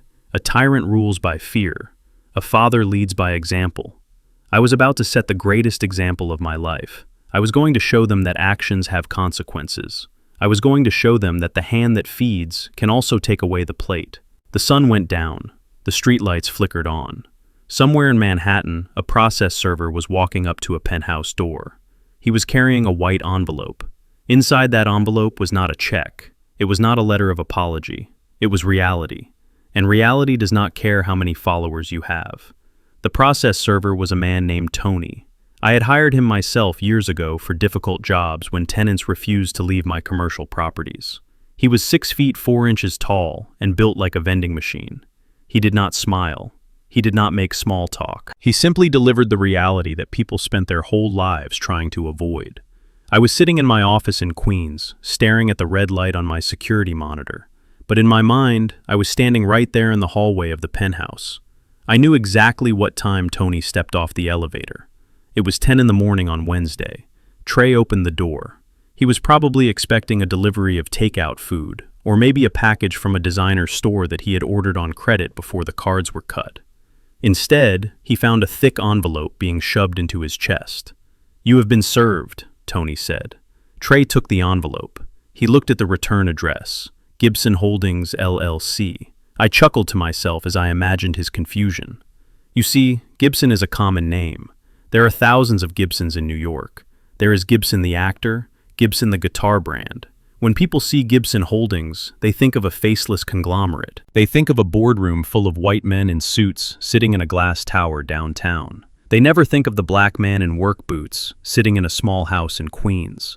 Trey and Kylie never asked who owned the building. They never asked who Gibson Holdings was. They just assumed it was some corporate entity that I paid rent to. They assumed I was just the guarantor, not the chairman of the board.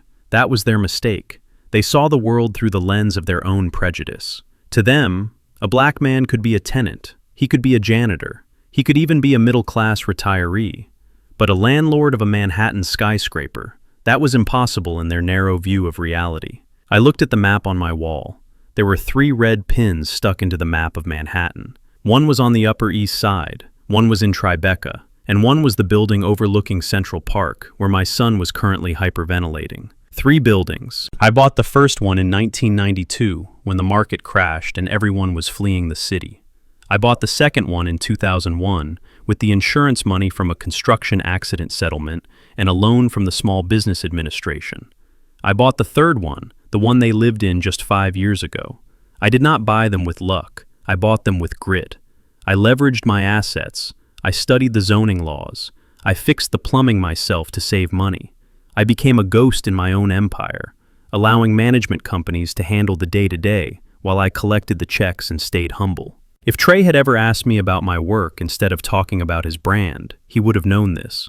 If Kylie had ever looked at my hands and seen the story written in the scars, she might have realized those hands held the keys to the city. But they never looked. My phone rang. It was the concierge at the penthouse building. I paid him a Christmas bonus every year that was bigger than his monthly salary. He was my eyes and ears. "Mr. Gibson," he whispered, "it is chaos up here. Tell me," I said, leaning back in my chair.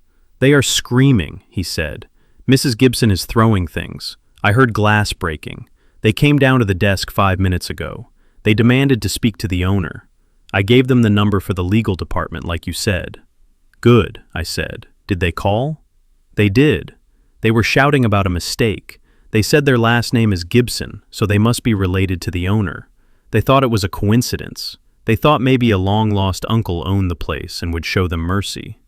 I laughed. It was a deep, satisfying sound. They were so close to the truth, yet so far away. "What did the legal department say?" I asked. "They said the eviction stands," the concierge replied. "Breach of contract, commercial activity in a residential unit, and non-payment of rent. They have 24 hours to vacate." "Thank you, James," I said. "Keep me posted." I hung up. I could see the next move on the chessboard clearly. Panic is a powerful motivator. It strips away the veneer of civilization. When people are drowning, they do not swim gracefully. They thrash. They grab onto anything that floats, even if they have to drag someone else down to get it. Trey and Kylie were drowning. They had no cash. Their credit cards were dead plastic. Their reputation online was holding by a thread. They needed a lifeboat. And in their world, a lifeboat looked like a friend with a black card. I unlocked my phone and opened Instagram again. I did not have to hack their phones to know what they were doing. People like them broadcast their desperation disguised as hustle. I saw a post from one of Kylie's friends, a girl named Chloe who had been at the wedding.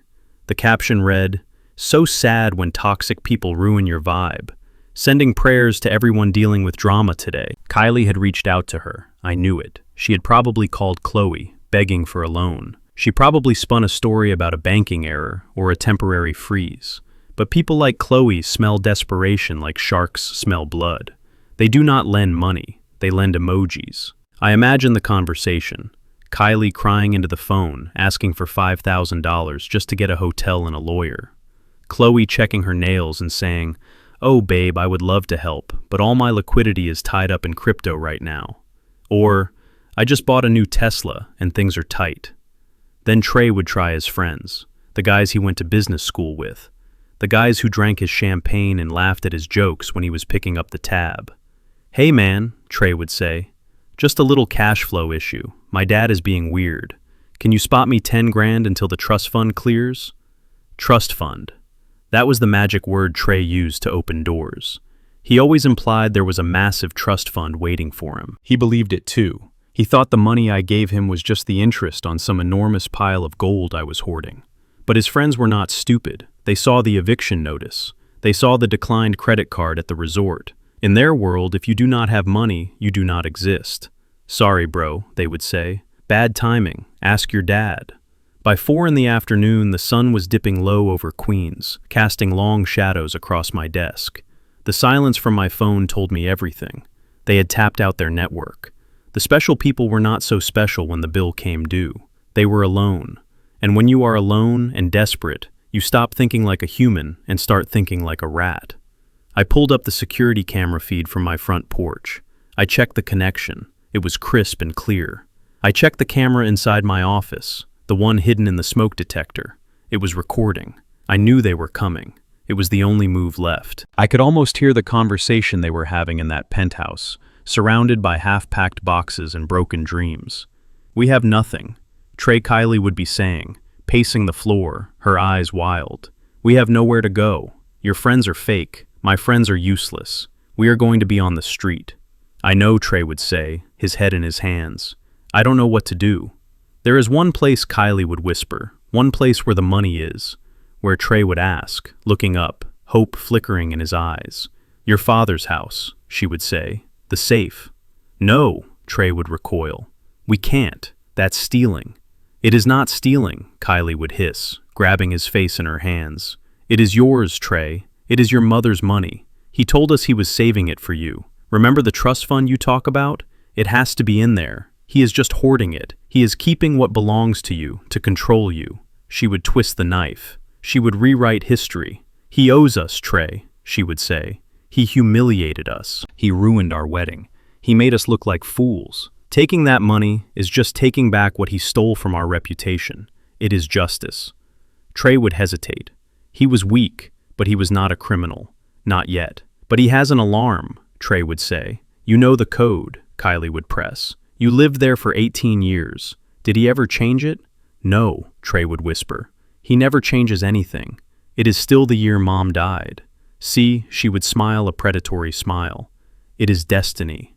We go there tonight. We take the cash. We take the jewelry. We sell it. We get a hotel. We start over. And then we sue him for the rest. I sat in my chair and watched the sun disappear completely. I turned on the small desk lamp. The pool of yellow light illuminated the safe in the corner of the room. It was a heavy steel box bolted to the floor. Inside that safe was not a pile of cash. I kept my money in the bank like a sensible person. Inside that safe was not a diamond necklace. Esther was a simple woman. She wore a gold band and a cross. Inside that safe was a lesson. I had placed a file in there 3 days ago. I had anticipated this moment.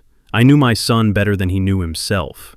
I knew that, when stripped of his dignity, he would look for a shortcut.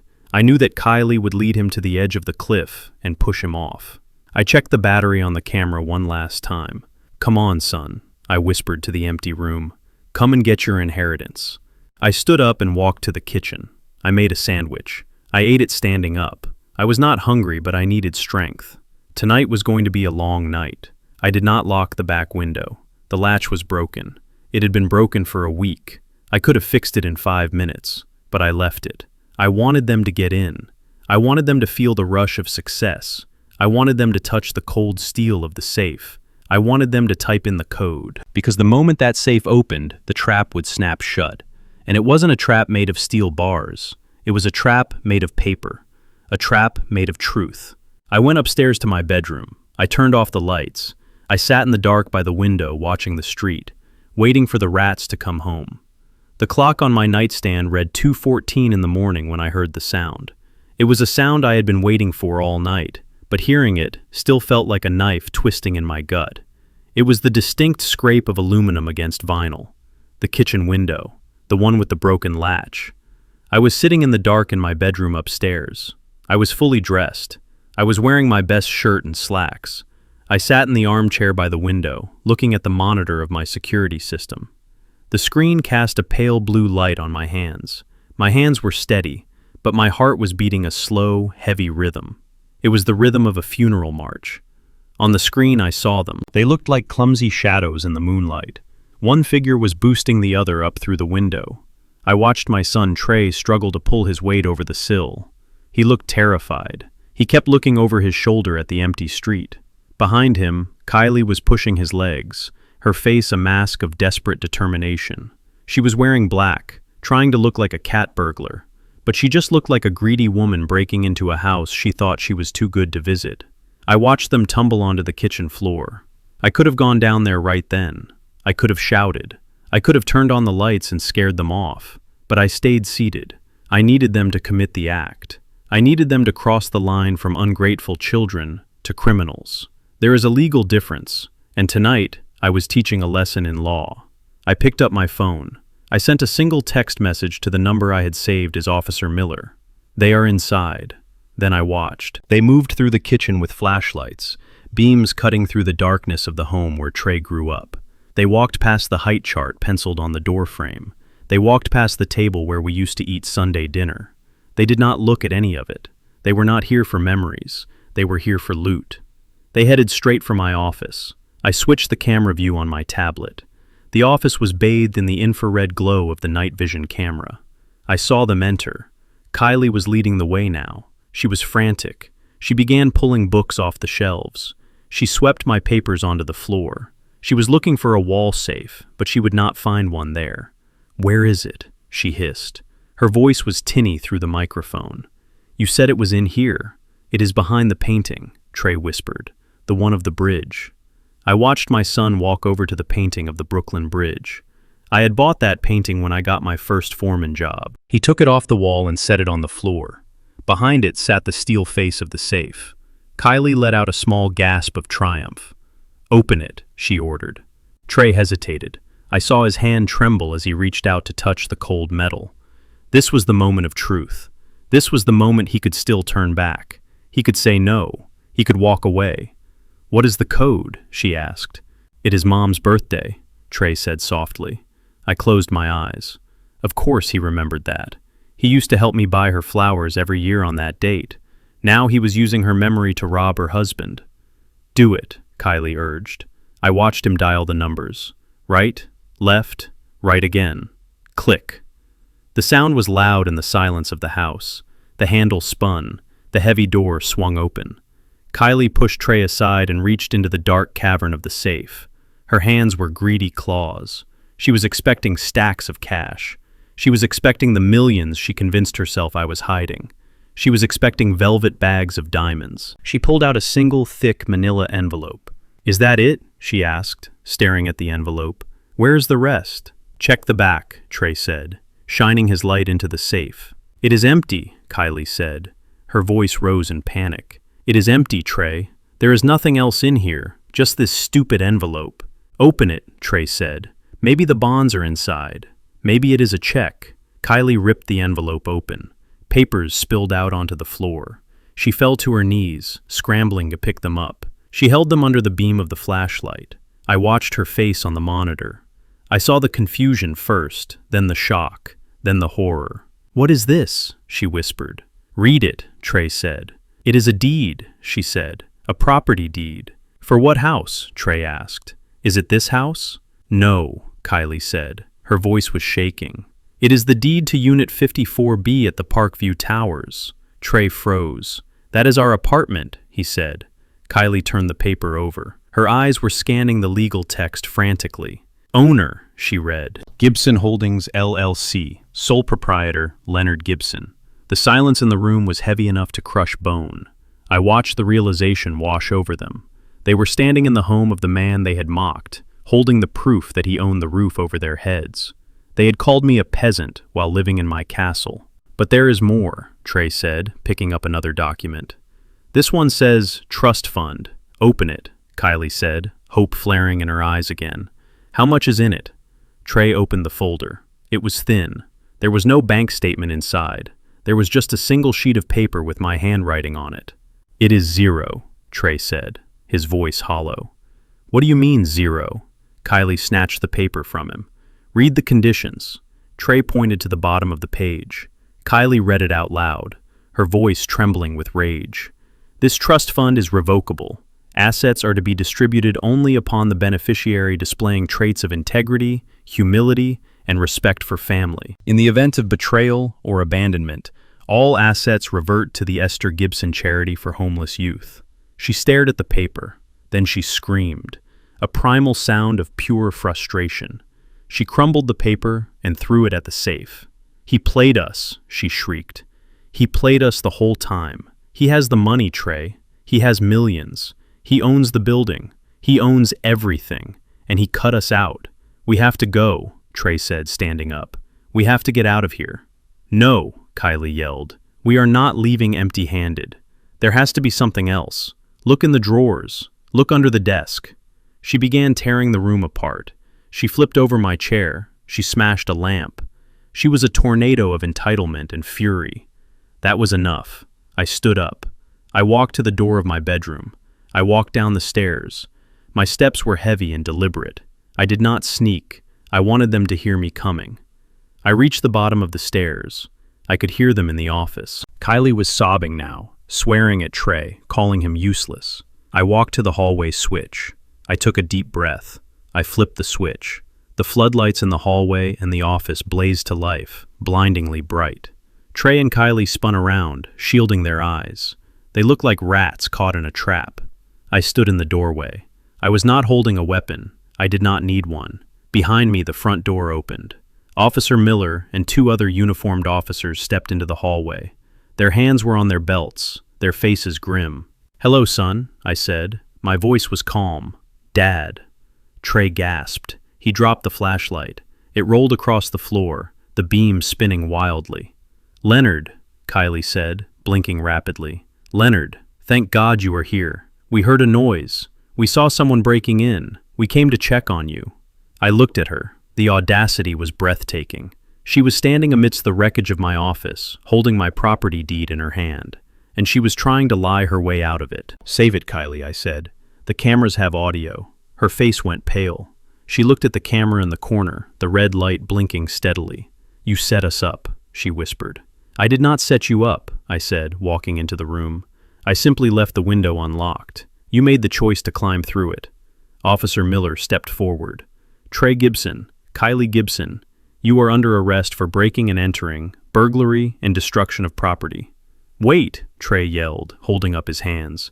"This is my father's house. I have a right to be here. I lived here." "You lived here," I said, past tense. "You gave up your right to be here the day you decided I wasn't family enough for your wedding." "But Dad," Trey pleaded, tears running down his face. "It was just a misunderstanding. We were desperate. You cut us off. We had nowhere to go." "Desperation is asking for help," I said. "Desperation is knocking on the door and apologizing. This," I pointed to the smashed lamp and the overturned papers, "this is not desperation. This is greed." I walked over and picked up the deed from the floor. I smoothed it out. "You wanted to know who your landlord was," I said, looking at Kylie. "Now you know." Kylie glared at me. Her fear was turning into hate. "You are a sick old man," she spat. "You enjoyed this. You watched us. I watched you steal from the woman who gave birth to you," I said, looking at Trey. "I watched you use your mother's birthday as a code to rob her legacy. That safe was where she kept her Bible, Trey. That was where she kept your first drawings. And you violated it for cash." Officer Miller took out his handcuffs. "Turn around," he said to Trey. Trey looked at me. His eyes were begging. "Dad, please, do not let them take me. I will do anything. I will work. I will pay you back. Just tell them it was a mistake." I looked at my son. I saw the fear in his eyes, but I also saw the weakness that had let his wife drive him to crime. If I saved him now, he would never learn. He would always think there was a safety net. "I am sorry, Trey," I said, "but the bank is closed." I turned my back on them. I heard the click of the handcuffs. I heard Kylie screaming that she was an influencer, that this was illegal, that she would sue the police department. I walked to the window and looked out at the street. The flashing blue and red lights of the police cruisers illuminated the neighborhood. Mrs. Higgins was standing on her porch, watching. The baker boy was watching. Let them watch. Let them see that Leonard Gibson does not tolerate thieves, even if they share his blood. Officer Miller walked past me, guiding Trey out the door. "Leonard, I am sorry it had to come to this," Miller said quietly. "It had to happen," I said. "Sometimes you have to break a bone to set it right." I watched them put my son in the back of the cruiser. I watched them put Kylie in a separate car. She was kicking the window. The cars drove away. The sirens wailed, fading into the night. I was alone in the house again. The office was a mess. My secrets were exposed. My heart was broken. But as I looked at the deed in my hand, I felt a strange sense of peace. The worst had happened. The betrayal was complete. There were no more lies to uncover. I walked to the safe. I picked up the crumbled paper Kylie had thrown, the trust fund document. I smoothed it out and placed it back inside. I closed the heavy steel door. I spun the dial. I would have to change the combination. Maybe I would use the date of my own rebirth. Today. I turned off the lights and walked back upstairs. I had a busy day tomorrow. I had to find a contractor to fix a window, and I had to prepare for a court hearing. But first, I was going to sleep. For the first time in a week, I was going to sleep without wondering when the knife would hit my back. It had already hit, and I was still standing. The fluorescent lights inside the holding area of the Queen's precinct hummed with a low electric buzz that seemed to drill directly into my skull. It was 3 in the morning. The coffee in the styrofoam cup in my hand had gone cold an hour ago, but I held on to it anyway. I needed something to ground me. I sat on a metal bench bolted to the floor, watching the activity of the station. Drunks were being processed. A teenager was crying on a phone in the corner. It was a parade of misery and bad decisions, and now my family had joined the procession. Officer Miller walked out from the back. He looked tired. He had known me for 15 years. We played poker sometimes at the community center. He knew I was a good man. He knew I raised my son better than this. That was the hardest part, the shame. Not for what I had done, but for what I had failed to do. I had failed to teach my son that character matters more than comfort. "They are ready for you," Leonard Miller said quietly. He sat down next to me. "Listen, the DA is ready to throw the book at them. Burglary in the second degree, grand larceny, destruction of property. With the value of the items they destroyed in your office, plus the intent to steal from the safe, they are looking at 5 years minimum, maybe more because you are a senior citizen." I looked at Miller. 5 years. My son in a cage for 5 years. The thought made my stomach turn. But then I thought about the look on Trey's face when he cracked that safe. It wasn't fear, it was greed. "I need to speak to them," I said. Miller nodded. He led me to an interrogation room.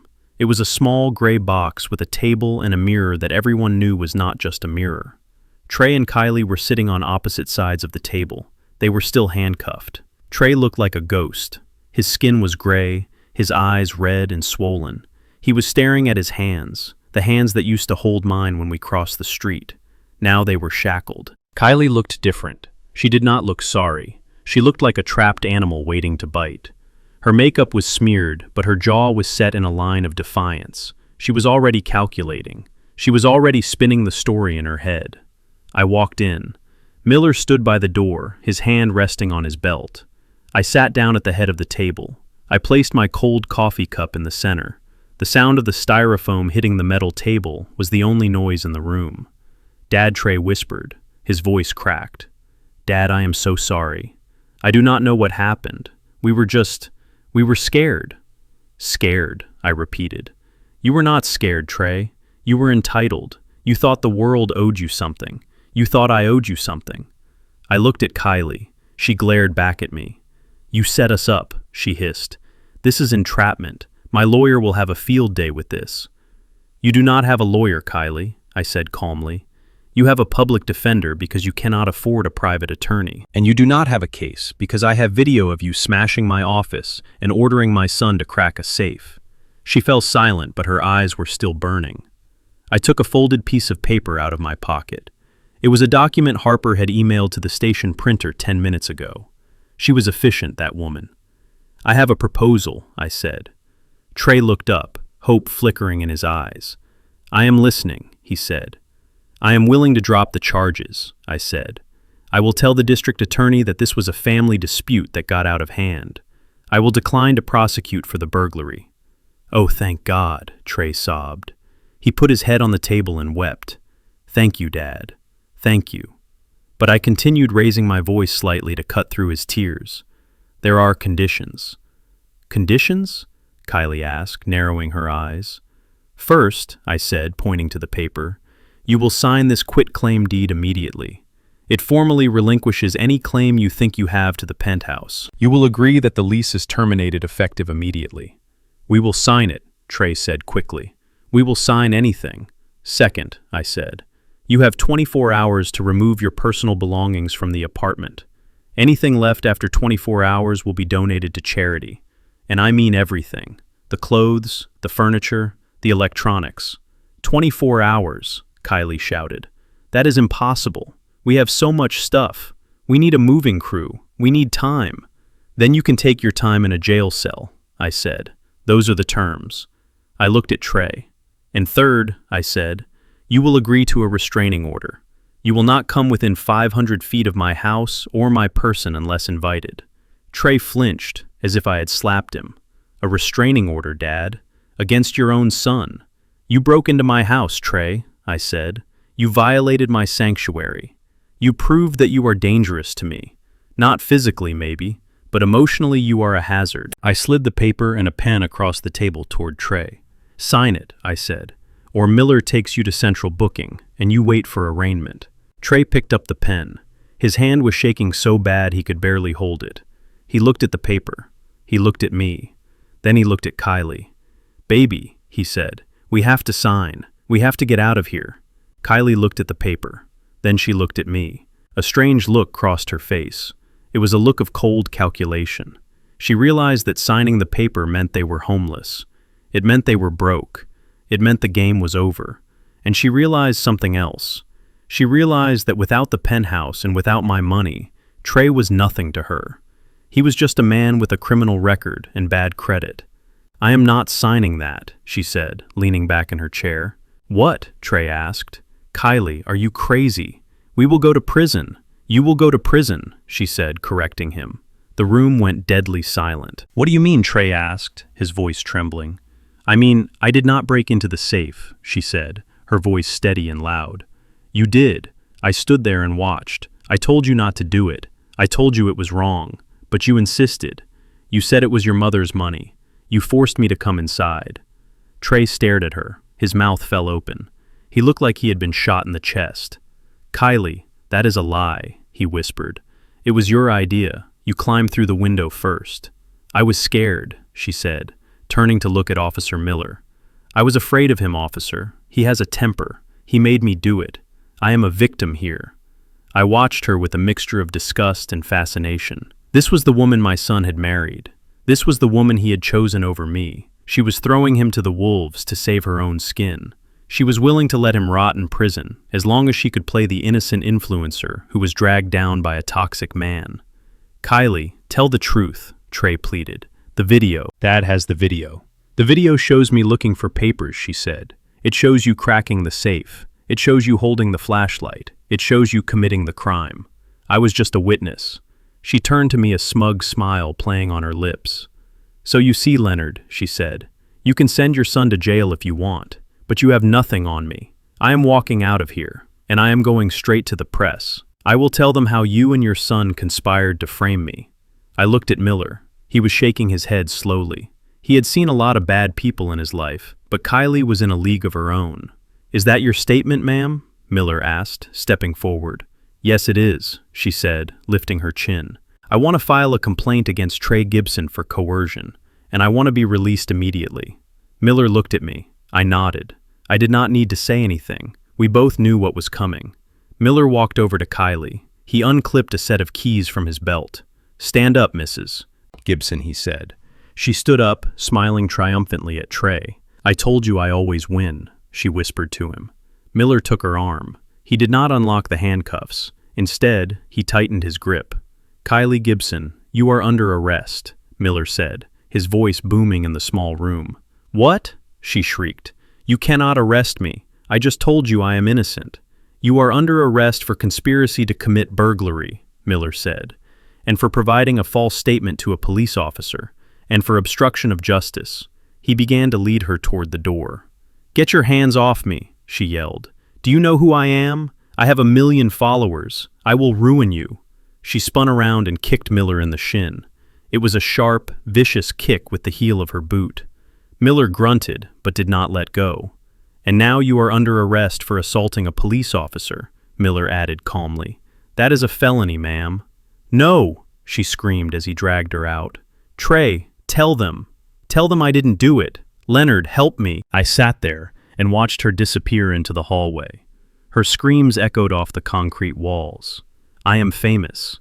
You cannot do this." Then there was silence. I looked at Trey. He was staring at the empty doorway where his wife had just vanished. He looked shattered. The illusion of his perfect marriage, the illusion of his special life, had just dissolved in front of his eyes. She had not just left him. She had tried to bury him. "Dad," he whispered. She tried to frame me." "I know, son," I said. "I told you she was with you for the view, not the climb." Trey put his head in his hands and sobbed. It was a deep, guttural sound of a man who has lost everything. I let him cry. I let him feel the weight of his choices. Miller came back in a few minutes later. He was rubbing his shin.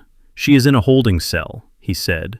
"She is not going anywhere tonight. The assault charge carries a mandatory hold. The judge won't see her until Monday." "What about him?" Miller asked, nodding at Trey. I looked at the paper on the table. "The quitclaim deed." "Sign it, Trey," I said. Trey picked up the pen. He did not hesitate this time. He signed his name with a shaky hand. He pushed the paper toward me. I took it. I folded it and put it in my pocket. "Release him on his own recognizance, Miller," I said. "I am declining to press charges against Trey Gibson for the burglary." "Are you sure?" Miller asked. "I am sure," I said. "He has already received his sentence." Miller unlocked Trey's handcuffs. Trey rubbed his wrists. He looked at me expecting a hug, expecting me to say it was okay. "Get up," I said. He stood up. "Where do I go?" he asked. "You have 24 hours to get your things out of the penthouse," I said. "I suggest you start walking. It is a long way to Manhattan." "But Dad," he said, "can't I come home? Just for tonight. I have nowhere else." I looked at my son. I saw the little boy I used to carry on my shoulders, but I also saw the man who watched his wife humiliate me and did nothing. I saw the man who broke into my house. "You made your choice, Trey," I said, standing up.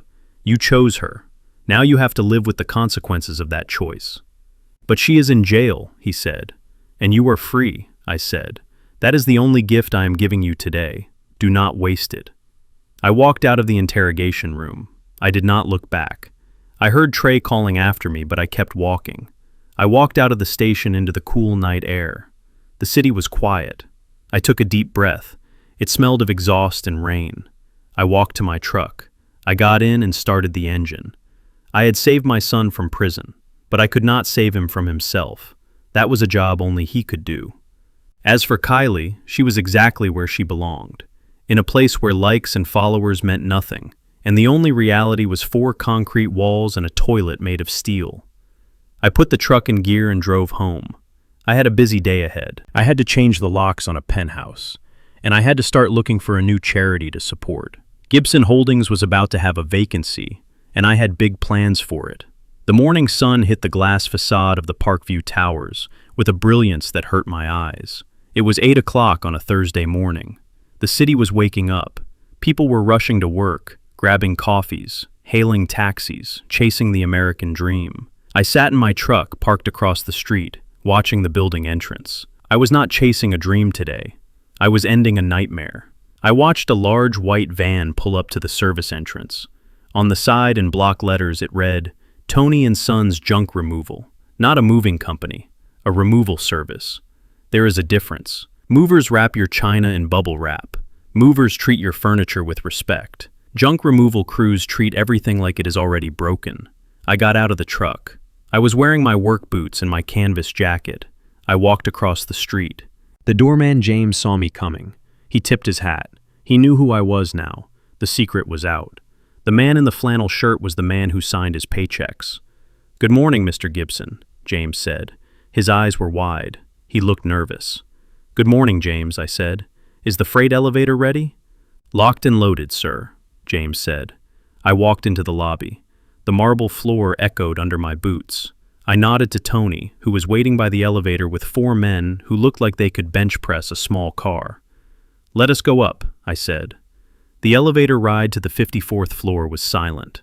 I watched the numbers climb. With every floor, my heart grew a little heavier. I was about to do something that went against every instinct a father has. A father is supposed to provide shelter. A father is supposed to be the roof in the storm. Today, I was tearing the roof down.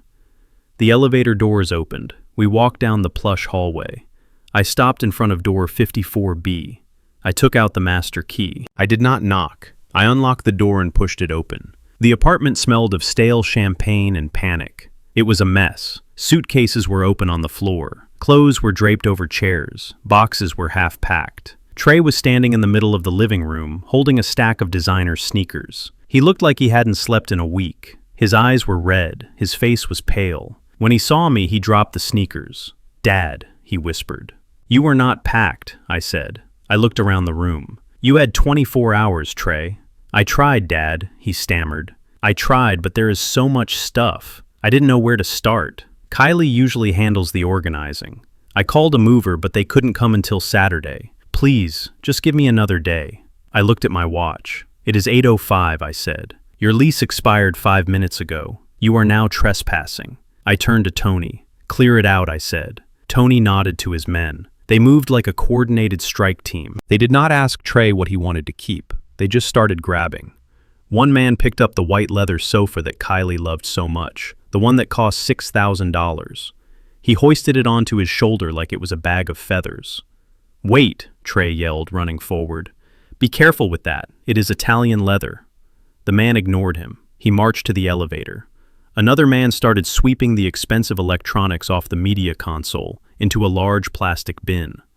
The sound of plastic hitting plastic was loud and violent. "Dad, stop them," Trey pleaded, grabbing my arm. "They are ruining everything. That espresso machine was $2,000. Those are Kylie's cameras. You cannot just throw them away." I pulled my arm away from his grip. "I am not throwing them away," I said. "I am placing them on the curb. What happens to them after that is up to the city of New York." Trey stared at me. He looked terrified. He looked at the chaos around him, the dismantling of his life. And then he looked back at me with a question burning in his eyes. "Why?" he asked. His voice broke. "Why are you doing this? Why did you lie to me my whole life?" I signaled Tony to pause for a moment. The room went quiet. "I didn't lie to you, Trey," I said. "I just didn't tell you the whole truth." "But why?" Trey asked, tears streaming down his face. "You have millions, Dad. You own buildings. You could have given us this apartment. You could have given me seed money for my business. We could have been happy. Why did you make me live like we were struggling? Why did you make me watch you count coupons?" I walked over to the window. I looked out at Central Park. It was beautiful from up here. It looked like a painting. But you cannot live in a painting. "Because I was afraid," I said softly. "Afraid of what?" Trey asked. I turned to face him.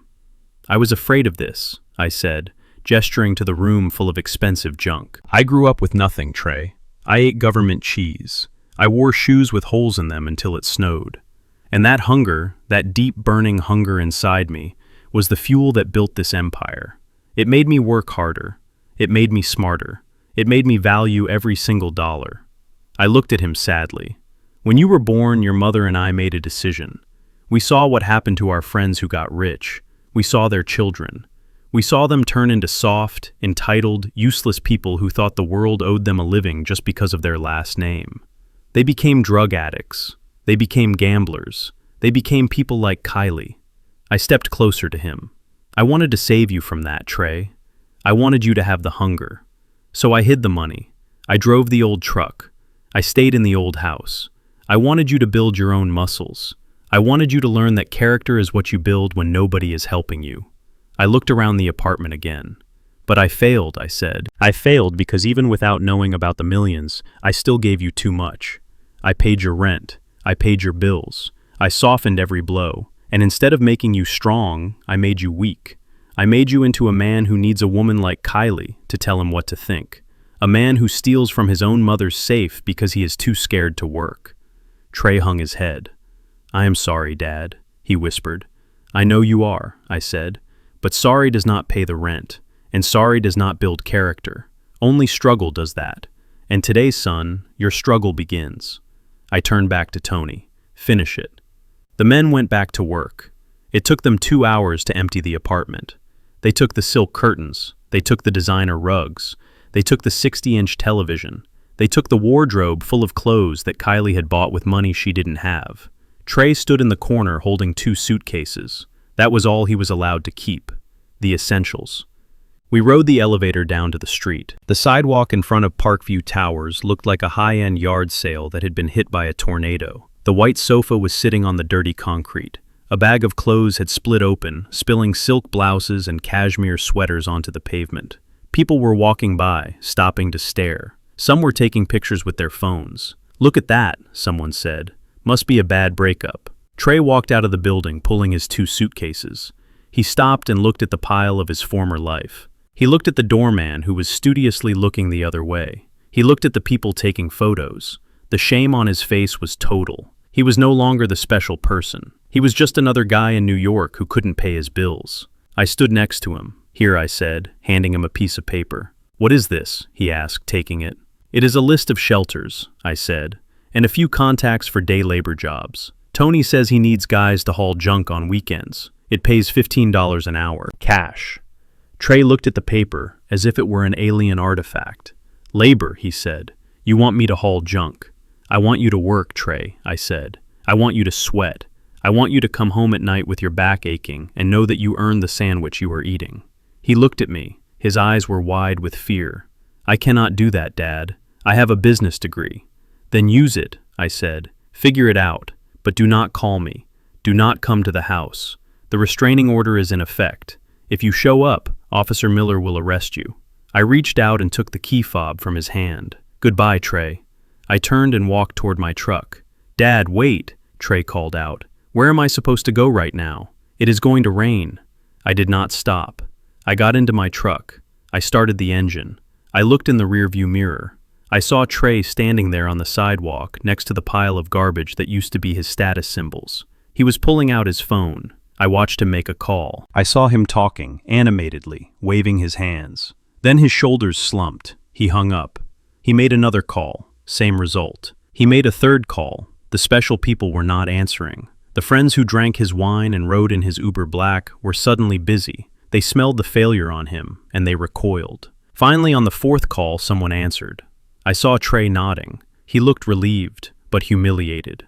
It was probably Chad, or maybe Brad, one of those guys who lived in a studio apartment in Brooklyn and slept on a futon. Trey grabbed his suitcases. He took one last look at the white sofa. It was already starting to drizzle.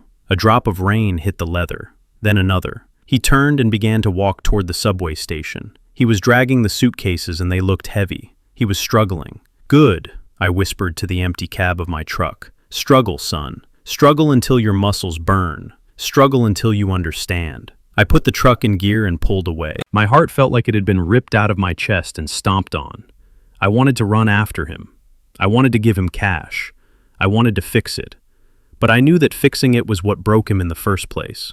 I drove back to Queens. The rain started to fall harder, washing the city clean. I hoped it would wash away the entitlement too. When I got home, I walked into my empty office. The safe was still open. I closed it. I spun the dial. I sat down at my desk. I opened the drawer and took out a new file folder. I wrote a name on it. Esther Gibson Scholarship Fund. I had a lot of money to give away, but this time I was going to give it to people who knew the value of $1, because they had never had one. As for Trey, he was on his own. He was sleeping on a couch tonight. It would be lumpy. It would smell like stale beer. It would be uncomfortable. But for the first time in his life, it would be real. And that was the most valuable gift I could give him. The conference room of the law firm smelled of lemon polish and billable hours. It was situated on the 42nd floor of a glass tower in Midtown Manhattan. From the window, I could see the building where my son used to live. It looked small from up here. Everything looks small when you are looking down from the heights of the truth. I sat at the end of the mahogany table. I was wearing my work boots. I left a little bit of dried mud on the carpet. I did it on purpose. I wanted to remind everyone in this room where the money came from. It did not come from lawsuits. It came from the earth. Trey sat to my right. He looked like a man who had survived a shipwreck only to wash up on a desert island. He was wearing a borrowed suit that was a size too big. His hands were clasped on the table tight and white-knuckled. He was staring at the water pitcher as if it contained the cure for his ruined life. Across from us sat Kylie. She was out on bail. Her parents had put up their house in Connecticut to get her out of the holding cell.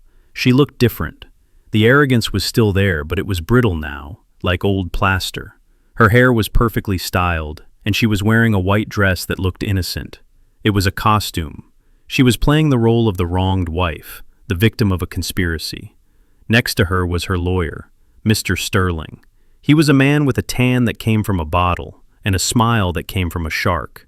He had a gold pen in his hand, and he kept clicking it. Click, click, click. It was the sound of a meter running. Mr. Sterling cleared his throat. He opened a thick file folder. "Let us begin," he said, his voice smooth like oil. "My client, Mrs. Gibson, is seeking an expedited divorce on the grounds of irreconcilable differences and emotional cruelty. However, before we sign the papers, we must settle the division of assets." He slid a piece of paper across the table. "We are aware of the prenup," Sterling said, "but we are contesting it based on coercion. Mrs. Gibson was under duress when she signed it. Therefore, we are claiming 50% of marital assets. I looked at Harper, who was sitting next to me. She was calm. She was reading a magazine about sailing. She did not even look up. "Go on," Harper said, turning a page. Mr. Sterling smiled. He thought he was winning. "We are claiming half of the primary residence located at Parkview Towers Penthouse B," he said. "We are also claiming half of Mr. Gibson's personal vehicle, the Range Rover. And most importantly, we are claiming 50% of the Gibson Family Trust, of which Mr. Trey Gibson is the sole beneficiary." Kylie leaned forward. Her eyes were hungry. She wasn't looking at Trey. She was looking at the paper. She was doing the math in her head. She was calculating how many handbags she could buy. She was calculating how she could spin this victory on social media. "Is that all?" Harper asked, closing her magazine. "We also want spousal support," Sterling added. $10,000 a month for 5 years. To maintain the lifestyle to which Mrs. Gibson has become accustomed. Trey made a sound. It was a strangled laugh. "Lifestyle," he whispered. "What lifestyle?" "The one where we steal from safes." Kylie shot him a look of pure venom. "Shut up, Trey," she hissed. "You owe me this. You ruined my reputation. You dragged me into your mess. This is the least you can do." Harper stood up. She picked up the piece of paper Sterling had slid across. She looked at it for a moment, and then she ripped it in half. The sound of the paper tearing was loud in the quiet room. Mr. Sterling stopped clicking his pen. "Excuse me," he said. "That is a legal document." "No," Harper said, dropping the pieces on the floor. "That is a wish list, and Santa Claus is not coming to town this year." Harper opened her briefcase. She took out a single, thin file. "Let us go through your list, item by item," she said, walking around the table. "First, the penthouse," Harper said. "You want half of it."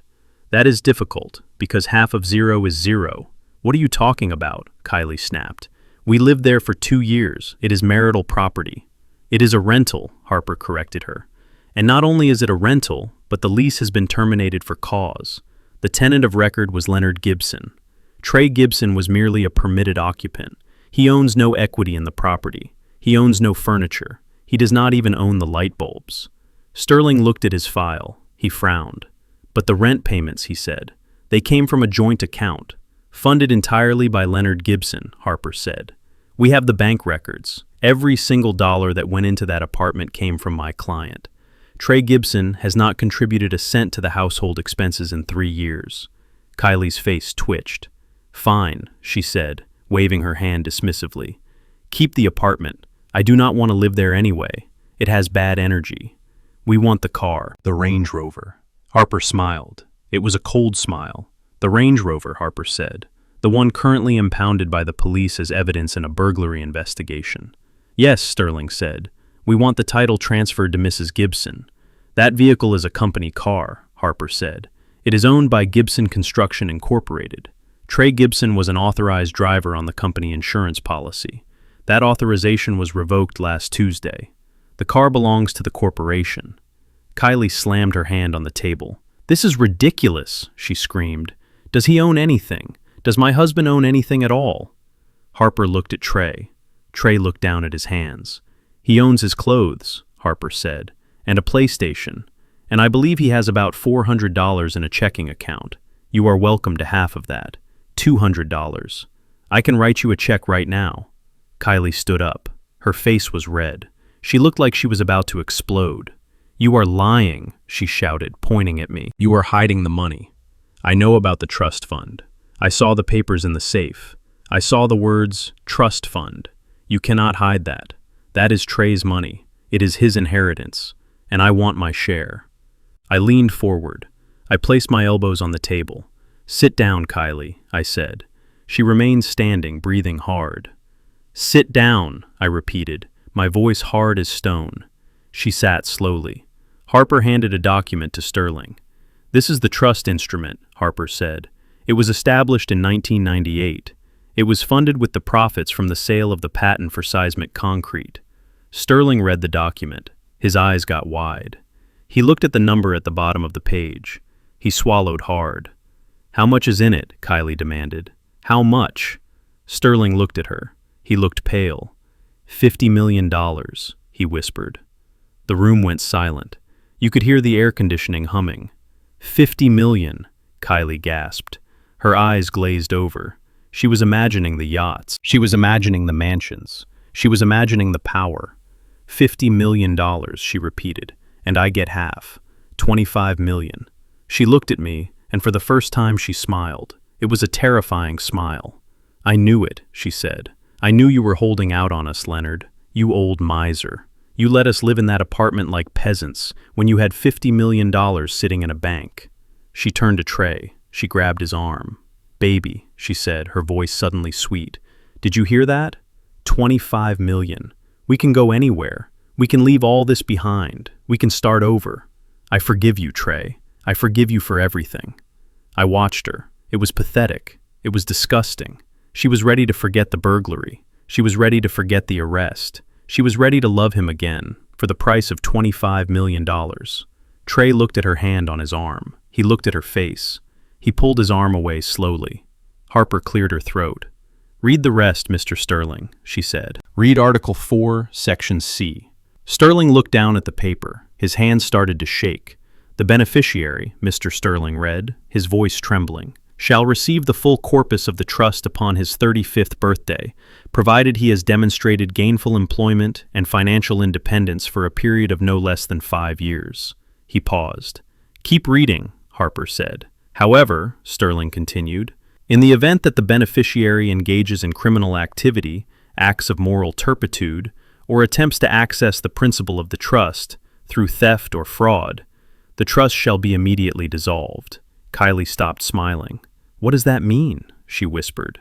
It means, Harper said, leaning across the table, that the moment Trey cracked that safe, the moment he tried to steal his own inheritance, he triggered the dissolution clause. But we didn't take anything, Kylie yelled. The safe was empty. The intent was there, Harper said, and the police report confirms it. Burglary, attempted grand larceny. That is criminal activity. That is moral turpitude. So what happens to the money? Kylie asked, her voice rising to a scream. Where does the $50 million go? Sterling read the final line. All assets shall revert to the Esther Gibson Charity for Homeless Youth, effective immediately. Harper closed her briefcase.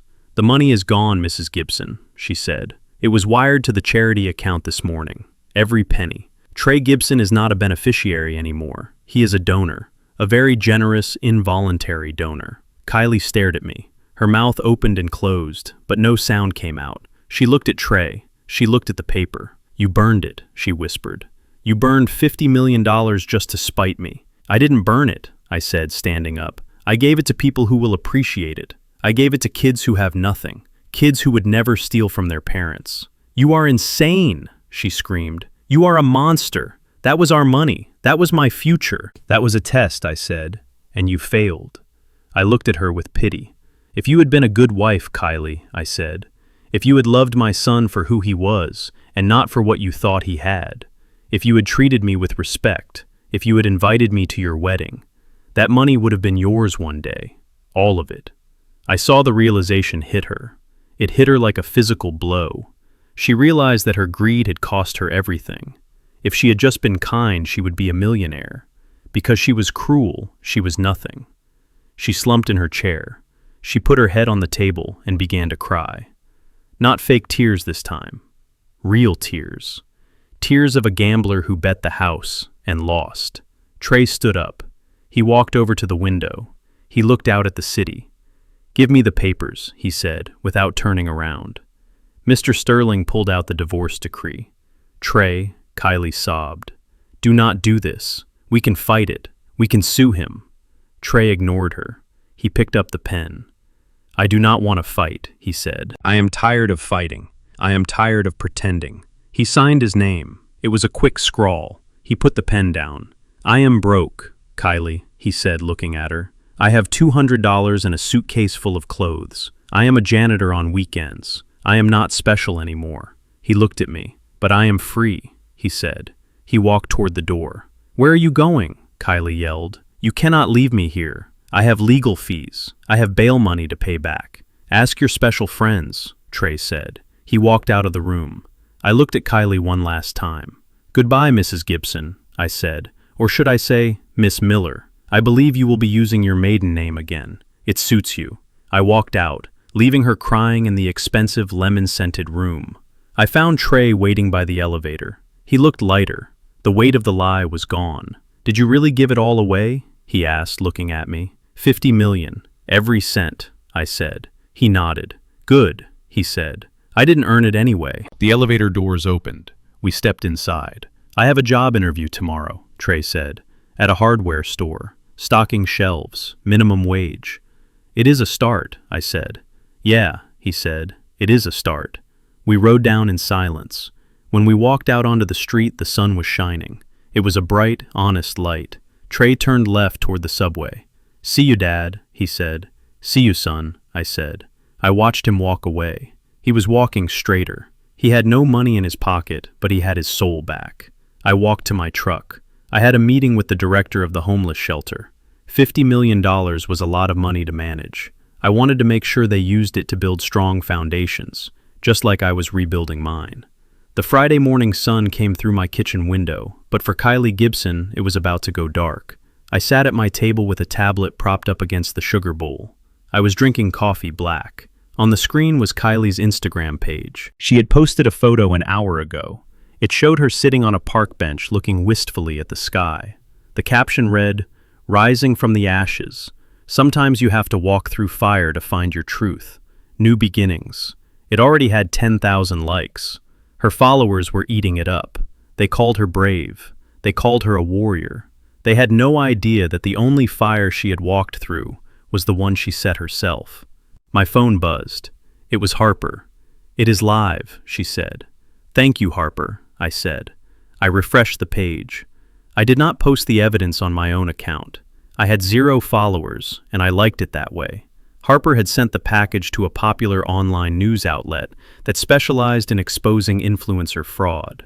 They called themselves the Truth Tellers. A new video popped up on my feed. The title was simple: "Influencer Exposed. The Real Kylie Gibson." I pressed play. The video started with Kylie's tearful accusation from earlier in the week, where she called me a tyrant. Then the screen faded to black, and the text, "The Reality," appeared. The footage from the police body camera rolled. The quality was high definition. The audio was crisp. It showed Kylie inside the interrogation room. It showed her face twisted in a snarl that would make a wolf back down. "Do you know who I am?" she screamed on the video, her voice echoing off the concrete walls. "I have 1 million followers. I will ruin you." Then it cut to the moment she kicked Officer Miller. It was a vicious, deliberate kick. The camera shook as the officer grabbed her. "Get your hands off me," she shrieked. "My husband is a loser, but I am a star. You cannot arrest a star." The video cut again. This time it was the security footage from my office. It showed the moment she threw the trust fund document at the safe. It showed her tearing my office apart, flipping the chair, smashing the lamp. The audio picked up her voice clearly. "He played us. He has millions. I want my share." The video ended with a slow-motion replay of her admitting she only married Trey for the lifestyle. I sat back and watched the numbers. 100,000 views, 200,000. The comments on Kylie's peaceful park photo started to change. The hearts and praying hands disappeared. They were replaced by snake emojis, thousands of them. "You kicked a cop. You framed your husband. You are not a victim. You are a predator. Unfollowing immediately." Then the brands started to fall. I had listed the companies that sponsored her on a piece of paper. A tea company, a yoga clothing line, a skincare brand. I went to their pages. They were already doing damage control. The tea company posted a statement. "We have been made aware of the video involving Kylie Gibson. We do not condone violence or illegal activity. We are terminating our partnership effective immediately." The clothing line followed suit. "Our brand stands for peace and mindfulness. The behavior exhibited by Ms. Gibson does not align with our values." I watched her empire crumble in real time. It took 5 years for her to build that following. It took her 5 years to curate that fake image of perfection. It took 45 minutes for the truth to burn it to the ground. Her phone must have been exploding. I imagined her sitting in her parents' house in Connecticut, watching the notifications roll in. Every ping was a contract being canceled. Every buzz was a fan turning into a hater. The currency she valued most, which was attention, had suddenly become toxic. I turned off the tablet.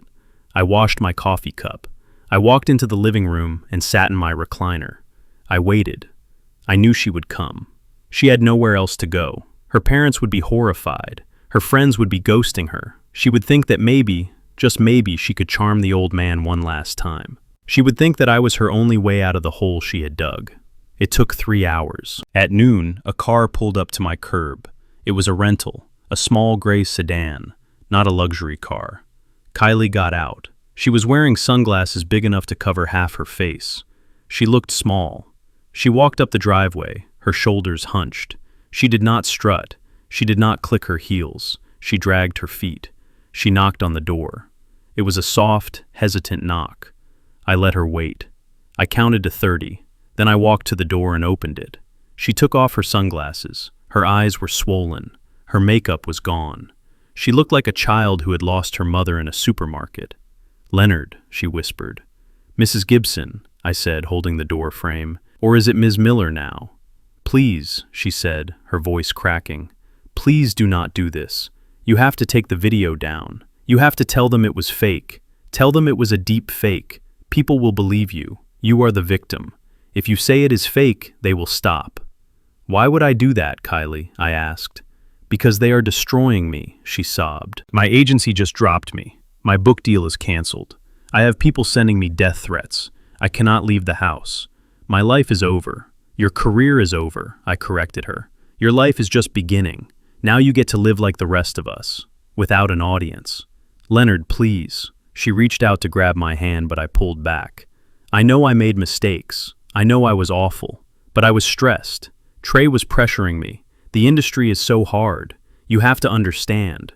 I am just a girl trying to make it." "You are not a girl," I said. "You are a 28-year-old woman who tried to blackmail a senior citizen. You are a woman who tried to send her husband to prison to save herself." "I was panicked," she pleaded. "I didn't mean it. Look, I will apologize publicly. I will make a video saying you are the best father in the law. I will tell everyone how generous you are. Just please make it stop. I need the sponsorships, Leonard. I have debt. I have so much debt." I looked at her. I looked at the desperation in her eyes. It was not regret. She wasn't sorry she hurt me. She was sorry she got caught. She was sorry the money tap had turned off. "You still do not get it," I said. "You think everything can be fixed with a video. You think reputation is something you buy or trade." I pointed to the street. "My reputation is built on 40 years of keeping my word. Your reputation is built on filters and angles. You built a house on sand, Kylie, and the tide just came in." "But what am I supposed to do?" she wailed. "I have no skills. I have no degree. I have nothing." "Then learn," I said. "Go to school. Get a job. Wait tables. Scrub floors. Do something real." I started to close the door. "Wait!" she screamed, throwing her weight against the wood. "You cannot leave me like this. You have $50 million. Give me something, anything, a settlement. I will sign a non-disclosure agreement. I will go away forever. Just give me $1,500,000. Please, Leonard." "You won't even miss it." I pushed the door back. I am strong, much stronger than a desperate influencer. "I gave the money away," I said. She froze. "What?" she whispered. "The money," I said. "The 50 million. I donated it. It is gone." "You are lying," she spat, her face twisting back into that familiar, ugly snarl. "You are a greedy old liar." "Check the news," I said. I nodded toward her phone, which she was clutching in her hand. She looked down. She tapped the screen. Her thumb swiped frantically. I watched her face as she found the article. It was probably trending right next to her downfall video. "Local businessman donates fortune to homeless youth charity." She stared at the screen. Her mouth fell open. The color drained from her face until she looked like a sheet of paper. "You gave it away," she whispered. "You actually gave it away." "Every cent," I said. "Why?" she screamed, looking up at me with pure hatred. "Why would you do that?" "To prove a point," I said, "and to make sure that people like you never get their hands on it."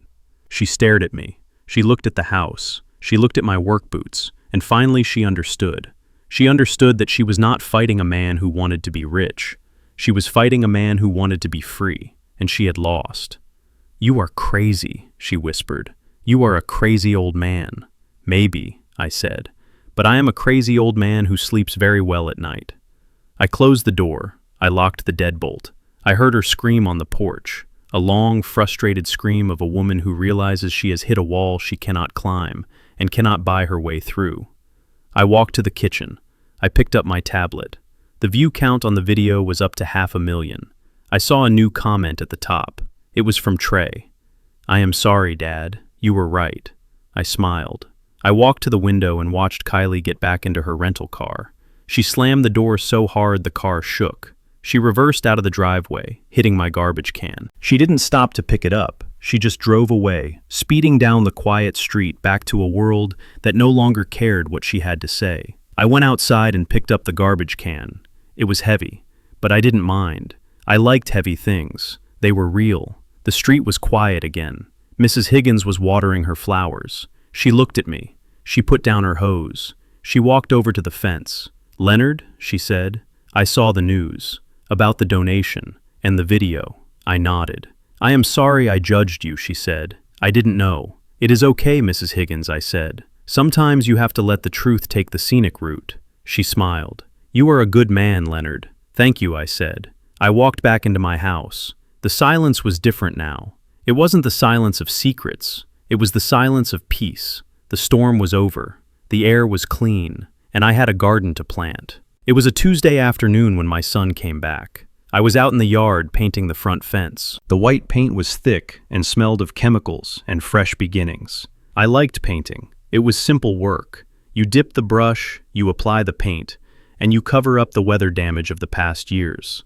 If only fixing a human being were as easy as fixing a wooden fence. I saw him walking up the street from the bus stop. He was not driving a luxury car. He was not wearing a suit.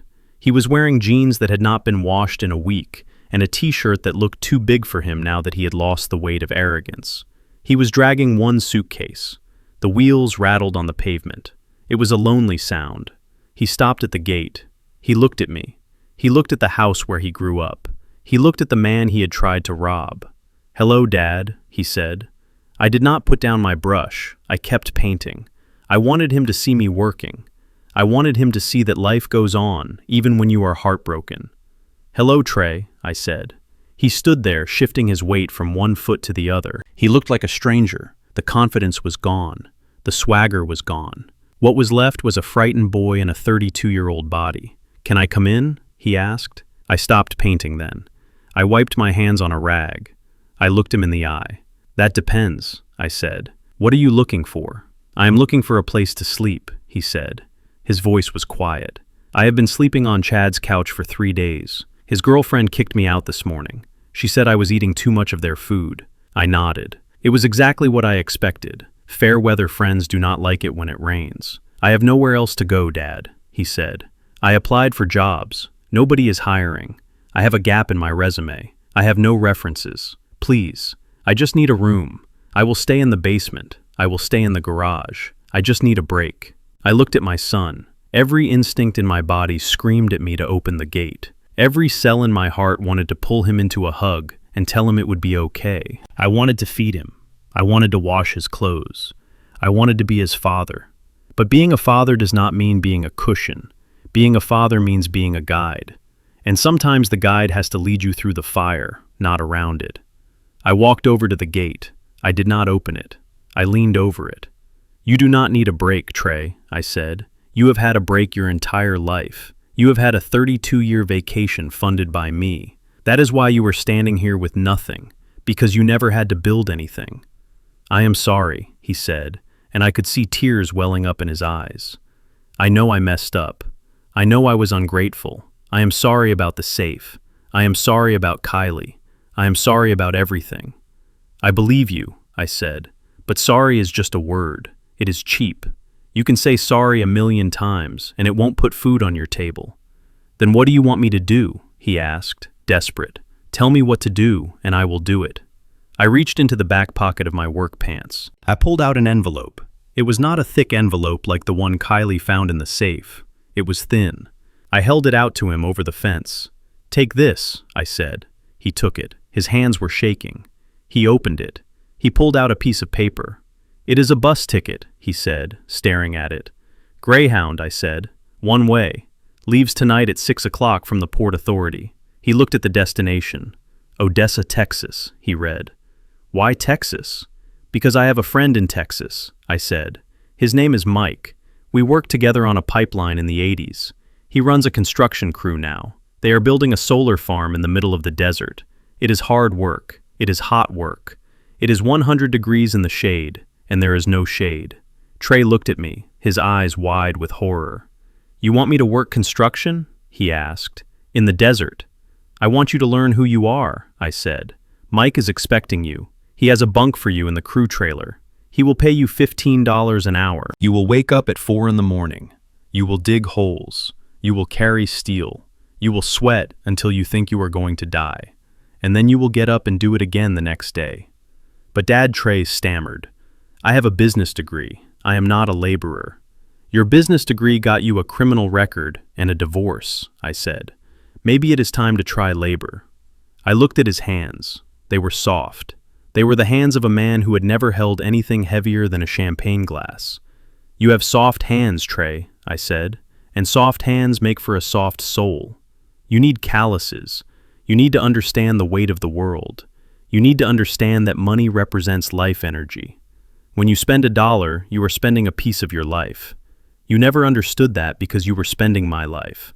Now you are going to spend your own. He looked down at the ticket. What if I do not go? He asked. That is your choice, I said. You can tear that ticket up. You can go back to the city. You can sleep in a shelter. You can beg on the street. But you are not coming in this house. Not until you can look me in the eye and tell me you survived on your own. He looked at the house again. He looked at the window of his old bedroom. He looked at the safety he had thrown away. How long, he asked. As long as it takes, I said. Maybe a year, maybe 5, maybe forever. Mike will not treat you special because you are my son. In fact, he will treat you harder. He knows the story. He knows you need to be broken down to be built back up. Trey stood there for a long time. The wind blew a few leaves down the street. I watched him process the reality of his life. He was realizing that the safety net was gone. He was realizing that he was standing on a wire, and he had to walk it alone. Finally, he put the ticket in his pocket. Okay, he whispered. Okay, I said. He looked at me. Will you drive me to the station? He asked. I nodded. I will drive you, I said. I put away my paintbrush. I washed my hands with the hose. I got into my truck. Trey put his suitcase in the back. He got into the passenger seat. The drive to the bus station was quiet. We passed the parks where he used to play. We passed the school where he graduated. We passed the life he used to have. When we got to the Port Authority, the air was thick with exhaust fumes and the noise of the city. I pulled up to the curb. Trey opened the door. He got his suitcase. He stood on the sidewalk looking back at me through the open window. Dad, he said. Yeah. Do you hate me? He asked. I looked at my son. I looked at the lines of worry on his face. I looked at the fear in his eyes. I loved him more than my own life. That was why I was doing this. If I loved him less, I would have let him stay in the basement. I would have let him rot in comfort. But I loved him enough to let him suffer. I do not hate you, Trey, I said. I love you. I love you enough to let you become a man. He nodded. He swallowed hard, trying not to cry. I will make you proud, he said. Do not do it for me, I said. Do it for yourself. Do it so that when you look in the mirror, you like what you see. He turned and walked toward the terminal doors. He looked small against the massive building. He looked vulnerable, but he was walking. He was moving forward. I watched him until he disappeared into the crowd. I did not wait to see the bus leave. I put the truck in gear and drove away. My heart was heavy. It felt like I had a stone in my chest. Sending your child into the wilderness is the hardest thing a parent can do. You want to protect them. You want to shield them. But you cannot shield them from life. Life will find them eventually, and if they are not ready, it will crush them. I drove back to Queens. The sun was setting now. The sky was a bruised purple. I thought about Texas. I thought about the heat. I thought about the blisters Trey would have on his hands by next week. I thought about the nights he would lie in a bunk bed, aching and lonely. It would be hell for him, but it would be his hell. And if he climbed out of it, he would own his heaven. When I got home, I walked back to the fence. The paint was dry. It looked strong. It looked white and clean. I touched the wood. It was rough underneath the paint, but it was solid. I went inside and made myself dinner. I sat at the table alone. The house was quiet. My phone beeped. It was a text from Mike in Texas. Did the boy get on the bus? I typed back. He got on. Mike replied, Don't worry, Leonard. We will make a man out of him, or we will kill him trying. I put the phone down. I knew Mike would keep his word. I looked at the empty chair across from me. One day, I hoped that chair would be filled by a man who knew the value of the food on his plate. Until then, I would wait. I would work. And I would keep the gate painted. Because a father never closes the gate completely. He just raises the latch, so the child has to be tall enough to reach it. It has been exactly 365 days since I watched the taillights of that Greyhound bus disappear into the Holland Tunnel. The seasons in Queens have turned a full circle. The leaves fell from the oak trees in my yard, and the snow came and covered the streets in a blanket of white silence. Then the ice melted, and the green buds pushed their way through the hard earth, proving once again that life always finds a way to return if the roots are strong enough. I sat on my front porch in the rocking chair that used to belong to my grandfather. It was Sunday morning. The air smelled of cut grass and roasting coffee. The neighborhood was quiet. For the first time in many years, the quiet did not feel heavy. It felt complete. My life had changed in ways I never expected. The Esther Gibson Charity for Homeless Youth was up and running. I spent my days there now. I was not just a donor, I was a mentor. I taught young men how to wire a lamp. I taught them how to mix mortar. I taught them that if you can build something with your hands, you will never starve. I saw the hunger in their eyes, the same hunger I had when I was young. It was good to be useful again. It was good to be seen not as a wallet, but as a teacher. My phone rang on the small table beside me. I looked at the screen. It was a number from Odessa, Texas. I picked it up. My hand was steady, but my heart gave a small, hopeful thump against my ribs. "Hello," I said. "Hey, Dad." The voice on the other end was familiar, but it was different. It was deeper.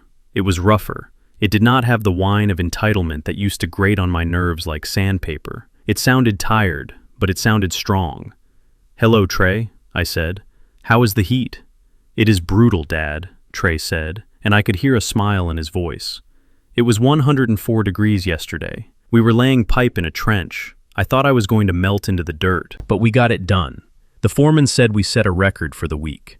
"That is good work, son," I said. "Mike tells me you made crew leader." "Yeah," Trey said. "It happened last week. I got a raise, too. $18 an hour." I nodded to myself. $18 an hour. A year ago, he would have laughed at that sum. He would have spent $18 on a single cocktail. Now he spoke of it with reverence. He understood what went into those $18. He understood the sweat and the back pain and the grit.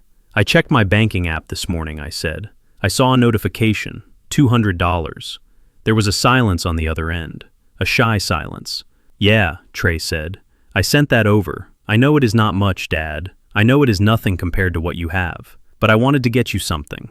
For your birthday. I know it is next week, my birthday. I had almost forgotten. I did not want to send you a tie or a watch," Trey continued. "I figured you have enough stuff, so I sent cash. I want you to buy that fishing reel you were looking at, the one with the magnetic braking system. I remember you talking about it when we went fishing that one time when I was 10. I felt a lump form in my throat." He remembered. He remembered a conversation from 20 years ago. "You didn't have to do that, Trey," I said. "You need the money." "I have enough," Trey said. "I share a trailer with 2 other guys. My rent is $300 a month. I cook my own food, beans and rice mostly. I am saving, Dad. I have $2,000 in my savings account. Real money. Money I earned." I closed my eyes and let the sun warm my face. $2,000. It was a fraction of what he used to blow in a weekend in the Hamptons. But that $2,000 was worth more than the $50 million I gave away. That $2,000 was made of integrity. "Thank you, son," I said. "I will buy the reel, and I will use it."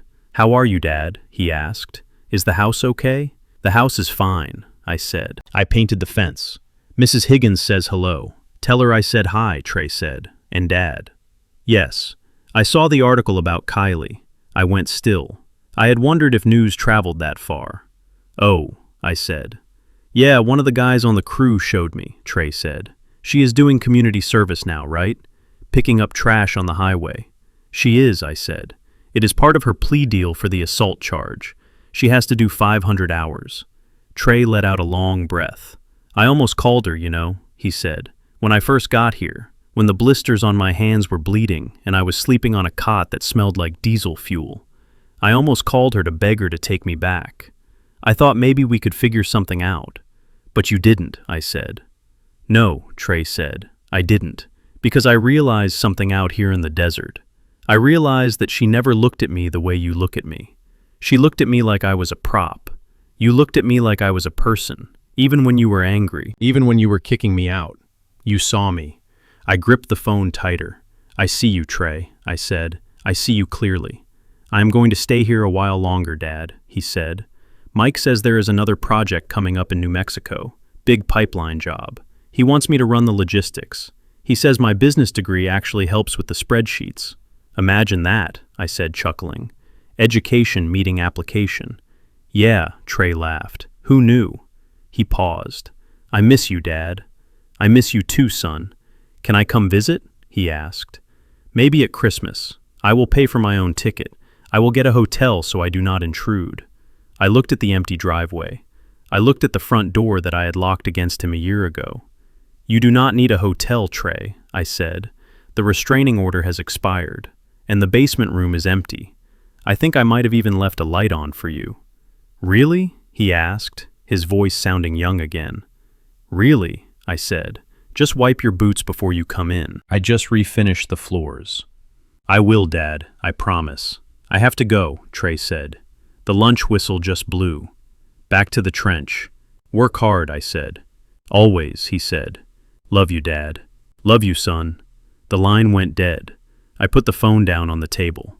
I sat there for a long time, just listening to the wind in the trees. I looked at my hands. They were old hands. The skin was loose and spotted with age. But they were content hands. I had spent my life building structures. I built skyscrapers that scraped the clouds. I built bridges that spanned raging rivers. But those were just things. They were made of steel and stone. They would eventually rust. They would eventually crumble. The hardest thing I ever built was not a building. It was a man. I thought about the journey we had taken. It was a violent journey. It required destruction. I had to tear down the walls of entitlement. I had to dynamite the foundation of greed. I had to strip away the facade until there was nothing left but the raw, honest human being underneath. It was cruel. Some people would say it was too cruel. They would say a father should never let his child suffer. But those people do not understand the nature of love.